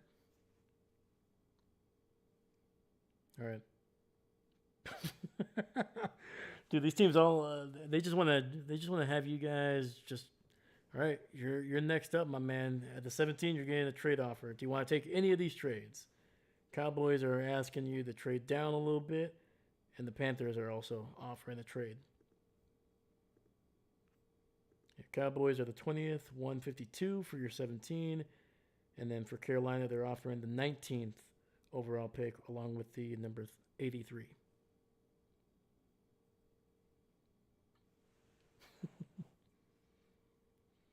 I'm so excited about this. Seeing David Stegosaurus be the GM for the Kansas City Chiefs. Let's see if he can build a winner.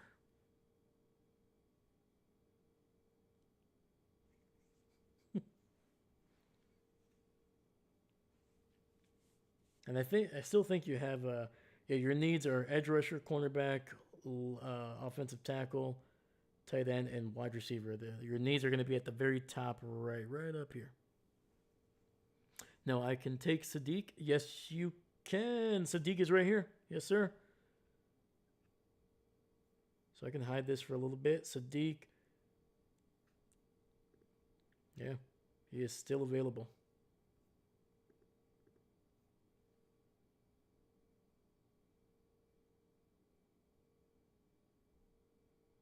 That's not bad, man. Trading down a couple spots and still potentially picking up a player that you really want.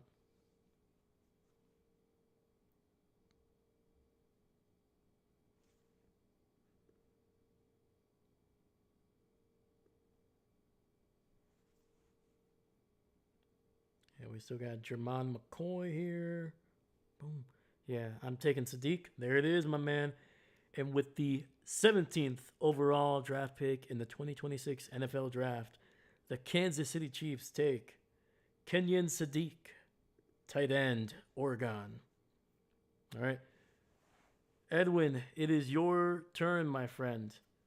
The Eagles are offering you a trade down, and the Carolina Panthers are also offering a trade down. Or you can stay where you are and pick a player. Your team needs are safety, center, and cornerback. You got the top cornerback still left on the board, then McCoy. You got a safety in Dylan Thielman. Or you can take Toledo safety, Emmanuel McNeil Warren. And if you don't have an opinion, just let me know and I can pick somebody for you.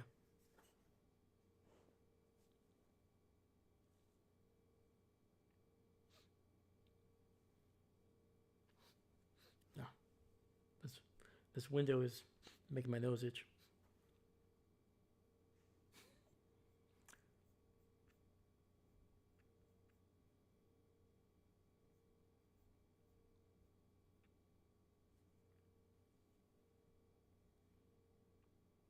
Emma, U.S. folks around. Has anyone tried the We the Vote project? How's it going, Emma? How you doing today?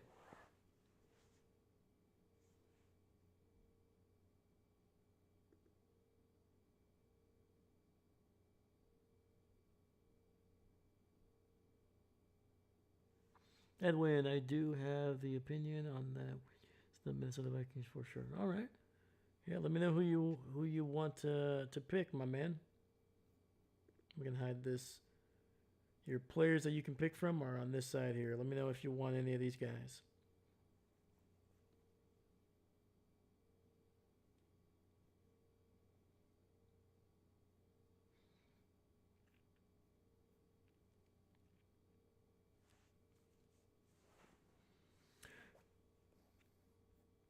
Yeah, while we're waiting for this pick, wow, dude, the Cowboys went with Monroe Freeling here. It's a great freaking pick for them with the 12th overall pick.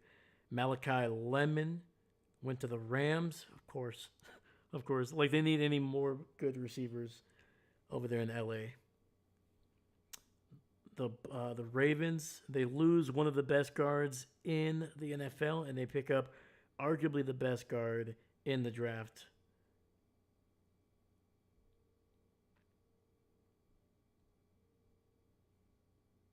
I do not have any interest at all. Okay, right on. I'll pick somebody for you, man. I'm gonna go with Emmanuel McNeil Warren. I think I like a guy from a small school that has the potential to be one of the best, so I'm gonna go with him. All right, making the Vikings a little bit stronger in that secondary. Something I'm fully against in real life. All right, Mrs. Jeffries, if you're still here, you got a trade offer from Chicago Bears. Otherwise, we can just stand pat and we can pick a player here. Your team needs are tackle, receiver, guard, and edge, along with safety. Let me see here. I'm trying to see. I think your best bet is going to be, if you want to stay here, you got Blake Miller, Max Ichenekor.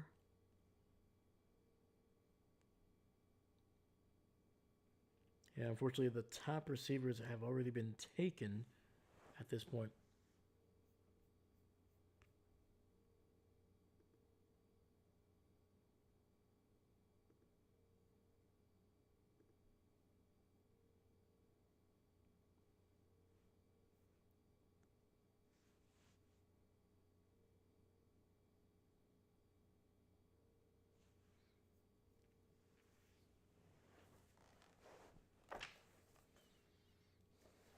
And David, what you got going on this weekend, my dude? And how's it been down where you are in terms of the weather, my man? Let me know. I know. I think you've said a couple times that luckily the storms have been able to haven't really hit you, which is great, man. But yeah, let me know what you're doing. What are you up to this weekend?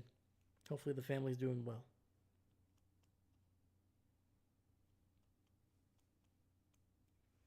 All right. Did we lose Mr. Jeffries? We might have. We might have. All right. So I'm gonna pick for him. I'm gonna go with Blake Miller here.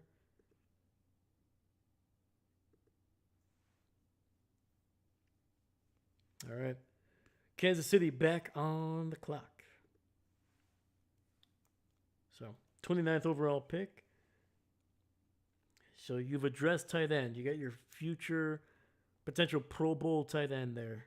You still need an edge rusher, a cornerback, and a tackle. You can go with Max from Arizona State at the tackle position. See here. KC and surrounding area have been hit multiple times. Nothing tragic, but still not nothing. Very true. Very true. Edwin, I could have picked Max Jr. earlier, and I didn't at all. Ah, sorry, my man.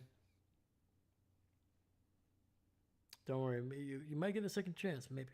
Depends on where the Vikings are in the second round. He might slip to you.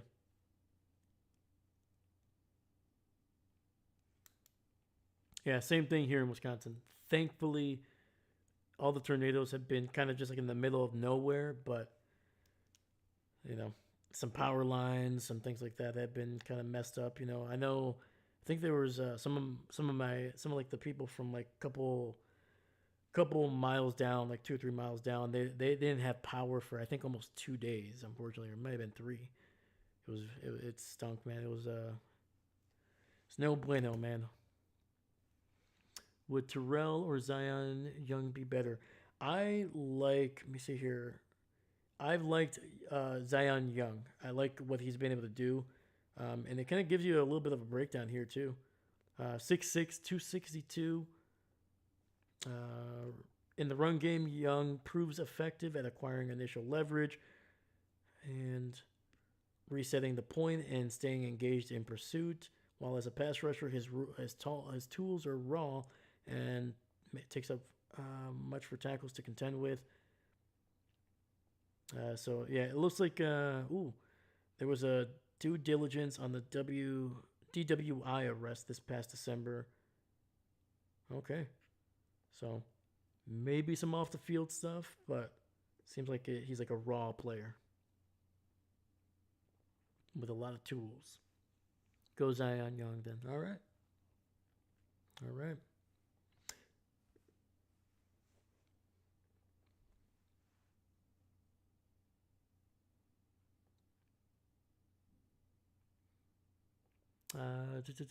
Edwin, that is another Igbo and Nigerian. Oh, there we go. Right on. Holy cow. Jeez. Look at all these picks that you're getting, David, man. Dude, Kansas City is going to be so freaking stacked. You get some trade offers here. You can trade down 11 picks with the Carolina Panthers.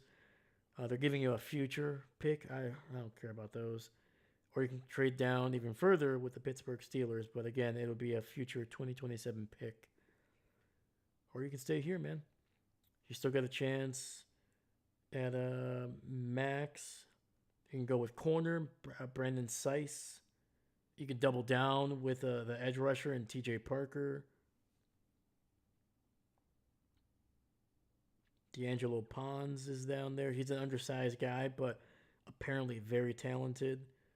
think he's like 5'9", which is pretty small even for a corner, but he's got great coverage skills. But apparently, or you can start the run on receivers.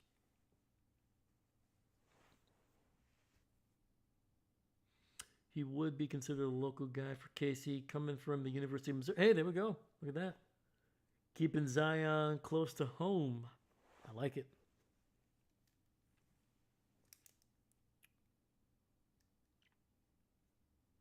Listen, I know Kansas City has a good GM, but David, I think you might have a future as a GM for the Kansas City Chiefs, my man.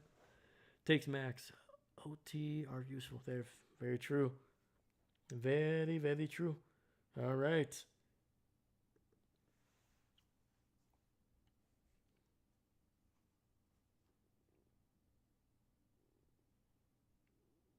Ooh.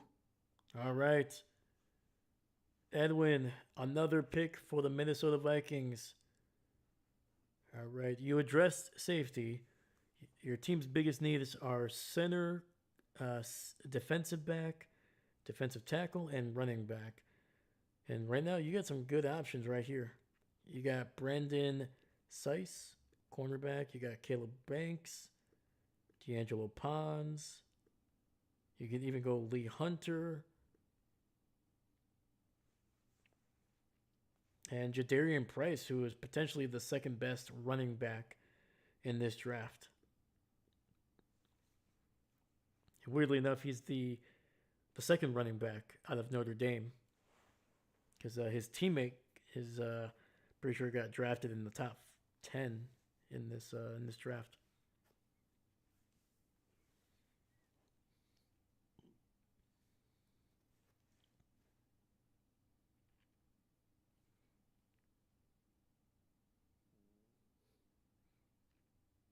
And David, I got a question for you, my man, because I'm assuming you own some cars. People have been telling me to invest in a cover for the hail for my car, and I'm like, yeah, I could, but how many times a year do we get hail? Like maybe once, maybe. I don't know. Do you have a cover for your car, or do you have something that it goes under or in? Let me know. Edwin, maybe Caleb Banks. All right. Let's check it out. Caleb Banks. I like Caleb Banks, man. Yeah. Right now, his Ross rating 9.8, incredibly athletic and incredibly explosive. It's saying right here, like his grades, man, are incredible. Like he is very much a guy that if you hit on him, he's going to be one of the best players at his position, at least coming from this draft for sure. So okay, let's go, Caleb Banks. Going to the Minnesota Vikings. He's going to try to cause some chaos for the Green Bay Packers there over the middle. Jeez, another Kansas City pick. David, you are a busy man in this draft. All right. Patriots are offering a trade here, 63 and 95 for 50 and 213. You can take it, or you can stay where you are and draft somebody. Yeah, you've been doing pretty good. Not technically car. It's a 2014 CRV. Oh, right on.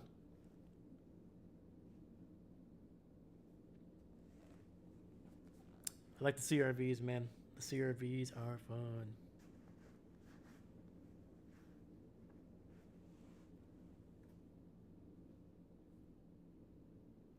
Bernard, roll tide. Woo!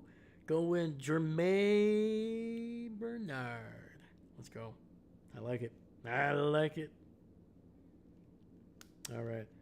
Ooh, the Packers are getting an offer here. I don't, especially on the mock draft, I don't care about future picks. So if you're offering the future pick, that's an automatic no, and both of these guys are offering me. So I'm going to reject both of them. All right. GM Dave is here for the Packers. Let's see who we got. So our biggest needs are corner, tackle / guard, edge rusher, defensive tackle, and wide receiver. We got a good spot here. I like Lee Hunter, but not this early. He is far too unathletic for that. I am gonna have to go. Let's see what is. All right. I'm gonna go Brandon Seiss, even though I don't think he'll actually be there this late in the draft. I mean, he's ranked 38th, and they're saying he's gonna fall 14 spots. That'd be perfect for the Packers. So I'm gonna address the Packers' biggest need, and that is give us a future starter here in South Carolina's Brandon Seiss.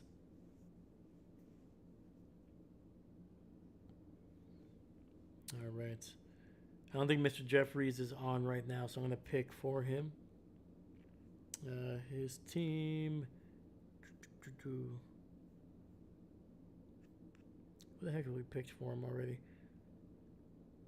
We went tackle earlier, so we don't need to do that again. So let's give him Antonio Williams, a guy that is climb. Oh, actually, you know what? I don't want the 49ers to get this guy, but I'm gonna try to do I'm gonna do what's right for the team, and that's gonna go with Chris Brazzell, wide receiver of Tennessee, because that guy is gonna be a fun player to watch, man. So unfortunately, I don't think he'll be available for the Packers in the third round, so I'm gonna give him to the San Francisco 49ers.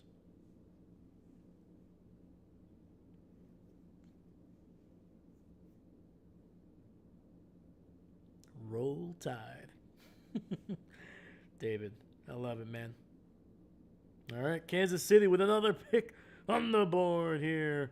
And the only offer that you're getting is from Miami to move back one spot for a future 7th round draft pick. So if you want, you can take it, but I'm going to minimize this so you can see what players are available for your team. And it looks like you're going to have, let me see here, potentially one more pick before the. No. All right, this is your final pick, David, for the Kansas City Chiefs. Final pick in this 3rd round.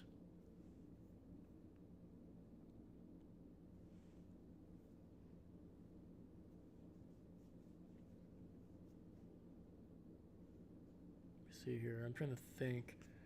Who have we picked for you already? Your team has been busy. Tight end, edge rusher, offensive tackle, and wide receiver. Didn't I take one of each of these needs? I believe so, sir. I believe so. Let me see here.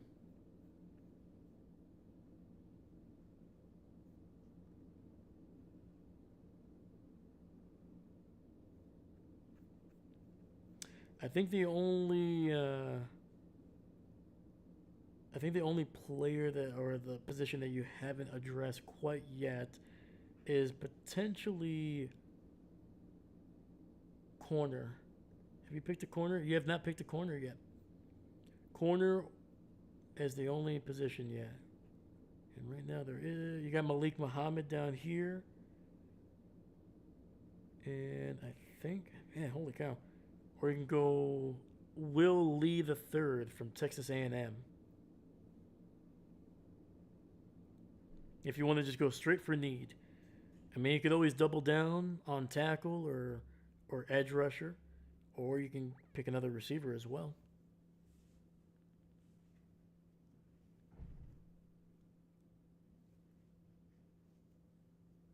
Take Malik. You know, I don't know. I don't know what it is about a guy named Malik, man, but I like the cut of his jib. All right, man. Malik Muhammad out of Texas going to Kansas City. Gonna try to pick off some passes from Mendoza there in the future. All right. Edwin, one final pick for your Minnesota Vikings here. The Miami Dolphins are offering you to trade down. I don't recommend it since that 155 will not be used because we're only doing the first 3 rounds. All right, who have the Vikings picked? They have picked Emmanuel McNeil and Caleb Banks. Oh, actually, the Vikings have 2 more picks in the 3rd round here.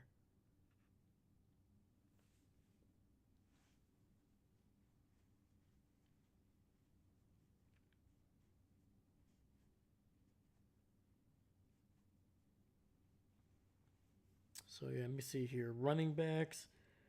Let me see.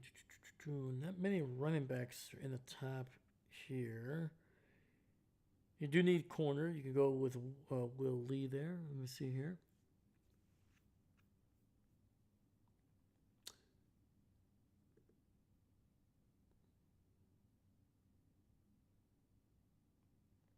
Hey Emma, how you doing? I don't think we do now.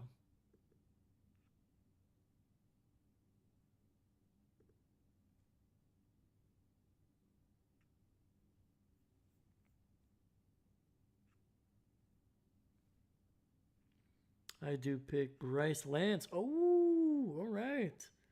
Bryce Lance, wide receiver, North Dakota State. I like the pick, my man. That is not part of their needs, but it should be. Absolutely should be a need for the Vikings here at wide receiver. I like it. Edwin, my man. I like it. All right. Nope, I ain't taking your future third round pick. All right. Packers. We got Brandon. We picked up our corner. And now I have, oh man. Who do I go with? Should I go with Dominique Orange, a big, massive human being? Or do I go with Romello Heights out of Texas Tech? You know what? I hope they go edge rusher in the first two picks, but in this one, I gotta go with Orange, man. I gotta make sure that the middle of the field is plugged up for the Packers, and I'm going Dominique Orange, big citrus as they call him, big citrus, which I love, absolutely love that.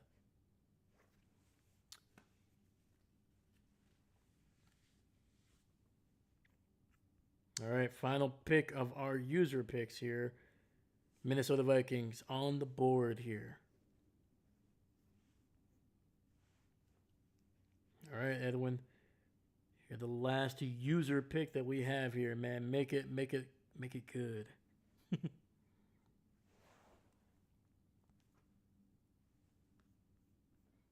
Let me zoom in a little bit here. Sorry about that, guys.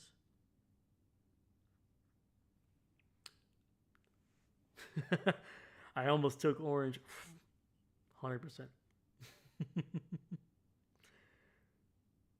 I mean, the guy already comes with his own nickname, dude. You're telling me, man.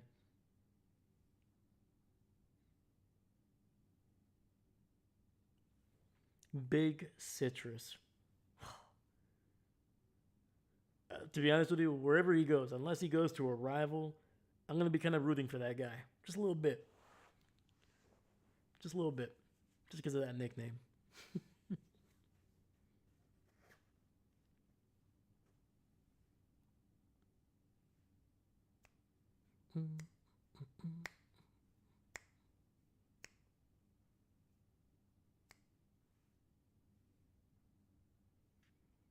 And scroll down just a little bit too so you can see some of the other players that are kind of around this area.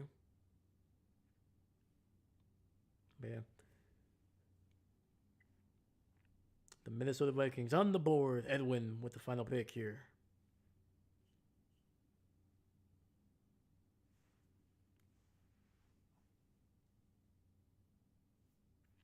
Kind of curious. So yeah, safety, defensive tackle, wide receiver, pretty good.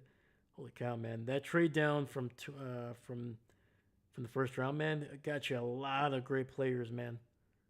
That's a heck of a haul for the Chiefs there in the first 3 rounds to be able to get a tight end, edge rusher, tackle, wide receiver, corner, all, and I mean all of them have the potential to be starters within the next year or two.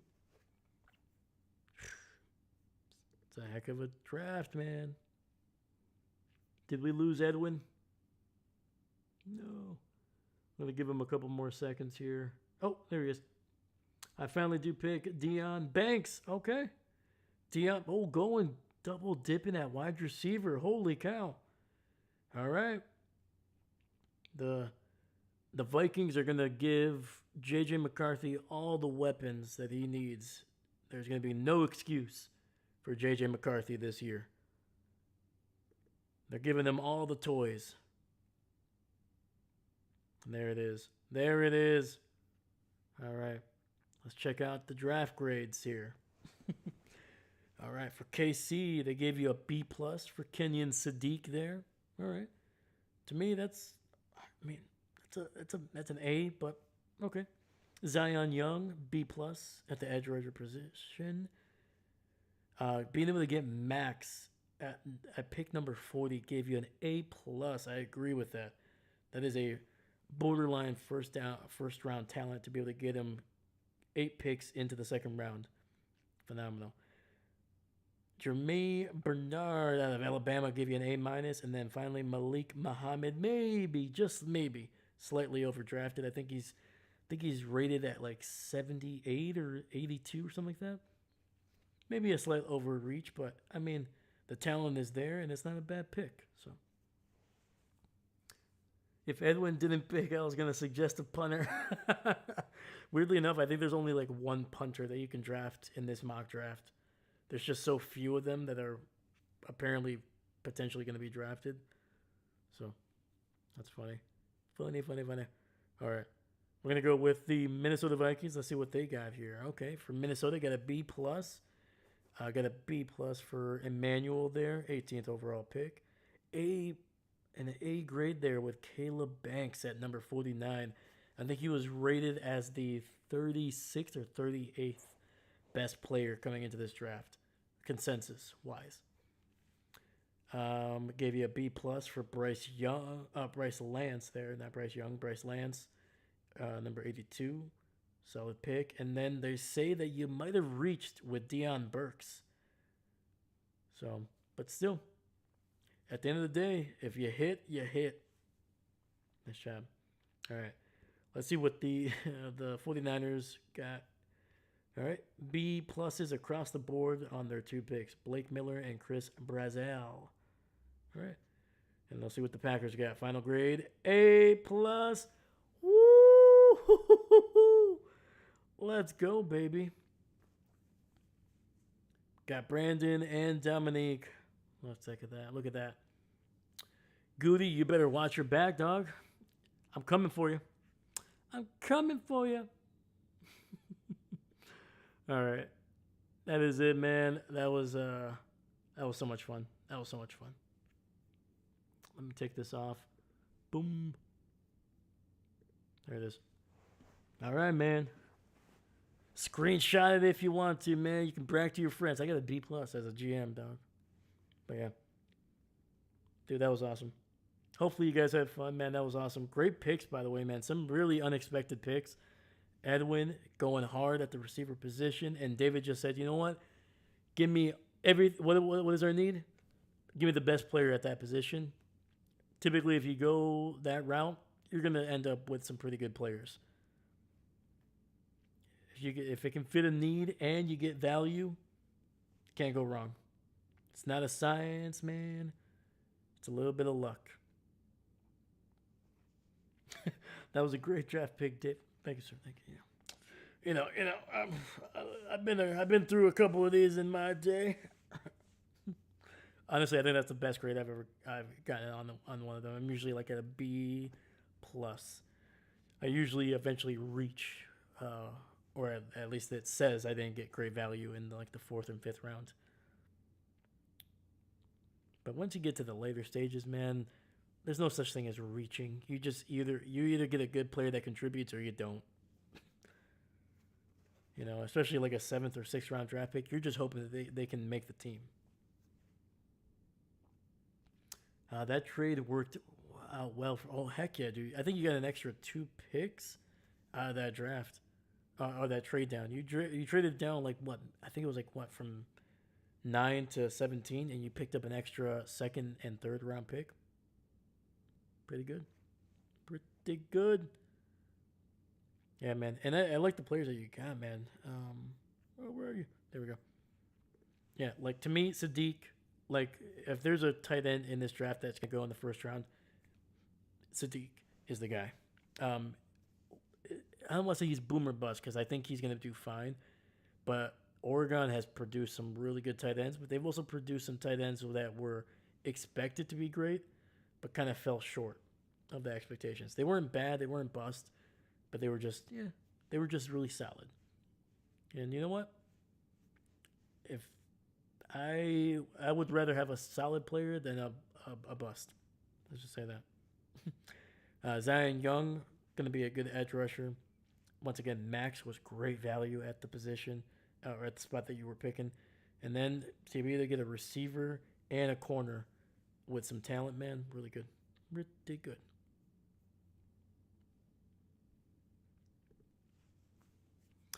Seastrom, good morning. I have no clue how good he is. I just latched onto him pre-draft and refused to change from that. You know what? It's okay, man.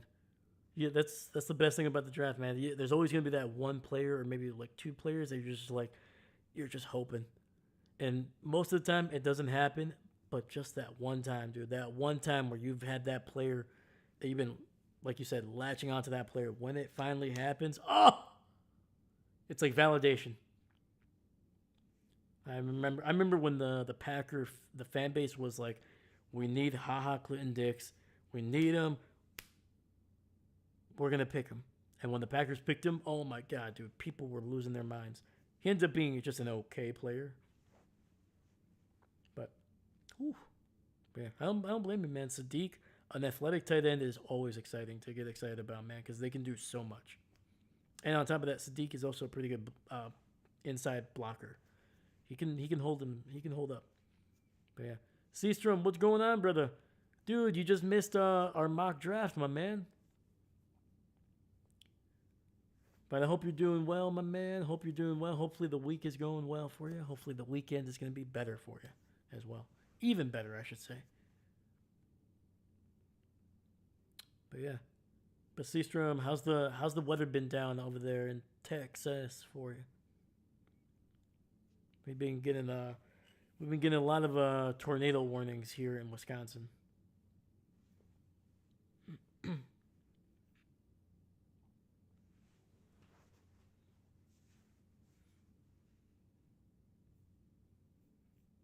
Doing okay. Currently sick. Oh, dang it, dude. Getting better. That's good. That's good. It's been warming up. Ooh, heck yeah, man. Well, I'm sorry that you're sick, my man, but hopefully we can get on the mend here, man. Drink some Gatorade, get some rest, have some soup, some rain, typical for April. Yep, there you go. Yeah, we've been getting some hail the last couple days. Some hail, some high winds, tornado warnings. Um, some of my neighbors have lost some power for a little bit, which was not great, but luckily they were able to get it back within like a day or day and a half.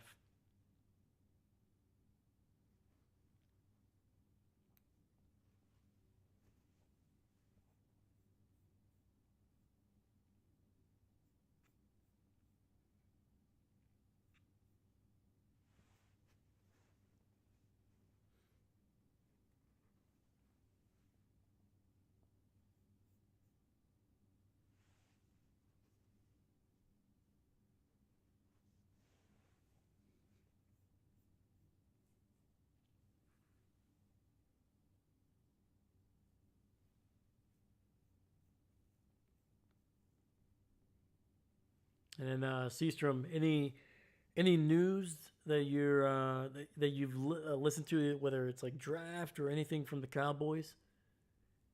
I haven't heard anything. The Cowboys have been surprisingly quiet leading up to the draft. Usually they make some noise, or at least Jerry does. Usually he says something wild.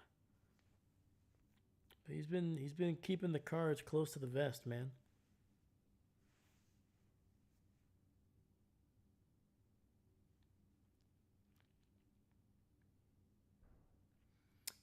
Edwin, does the name on the bottom of the screen say I ain't a coach? Close. I'm not a coach. That's the name of the channel. I'm not a coach. Me. Seastrom news, not much recently. Yeah, man, it's been. I think as we get closer to the NFL draft, there's gonna be that one big story. You know that not Ian Rappaport, that what's the other guy that works for ESPN, um, Schefter. He'll probably drop some weird little news story of like, yeah, this is a story that I've been hanging on to for a while. Just dropping it right at the right time.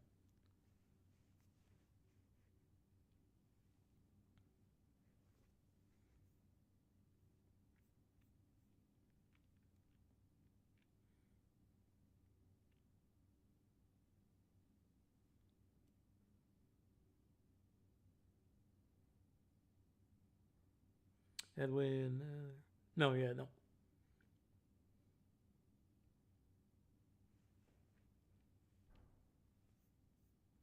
yeah. And the cool thing about um, the draft simulator, this is a PFSN that I used, Pro Football Network.com mock draft. I recommend them if you do want to play around with like a mock simulator, because it gives you a lot of options, man. They're really really fun. But it also, when you click on that player, the prospect, it actually tells you every single team that has brought him in for a top 30 visit, which is pretty cool. It saves you time, because that's such a big part of like who your team might draft. Like if you're like I said last year, the Packers drafted 5 players that they brought in for those top 30 drafts, and typically teams stick with that.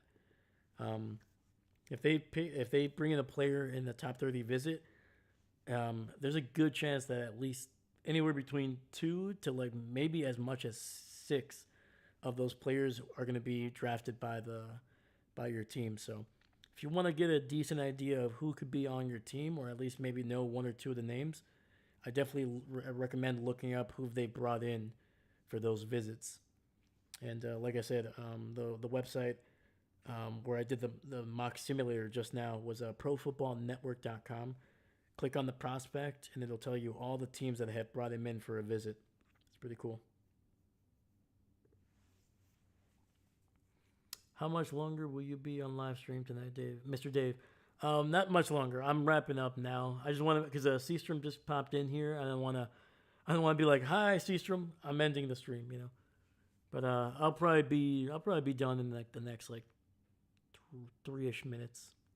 So I'll be wrapping up here. And then next time you'll see me, it'll be Monday. I'm gonna do one more live stream before the NFL draft, and then the next time after that, it'll be draft day, baby. It'll be Thursday for the first round of the NFL draft. It's gonna be awesome.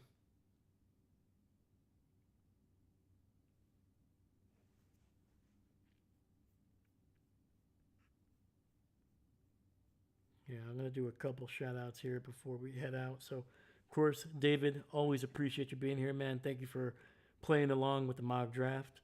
Like I said, man, you might have a future as a GM, my man. You somehow you turned what 4 picks into like 6 or 7 there, man. Got some good value.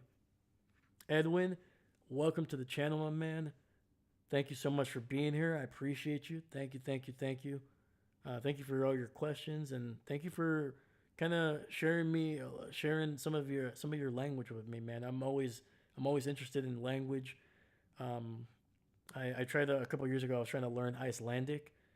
Incredibly hard, so incredibly hard. I tried and failed, but I'm gonna try to do that eventually again at some point. But yeah, man. Mr. Jeffries, thank you for being here, man. Always a good time when you're here. Captain Mickey Mouse popping in here early in the on the live stream, and then Seastrom popping in here at the end. So, but yeah, man. Other than that, man, yeah, Monday I'm gonna be live again. We're gonna be talking a little bit more draft. Hopefully, there's maybe a little bit more news. You know, maybe the Mike Vrabel, Diana Rossini thing kind of gets a little bit of an update. I haven't really seen or heard much of anything quite yet. So yeah, we're gonna keep going, man. And by that time, it'll be the week of the draft, man. It's going to be so much fun. Pittsburgh, get ready for it, man. Your kids are not going to be going to school, apparently, for the next 3 days during that draft. So the Yinzers are preparing for the apocalypse, it looks like.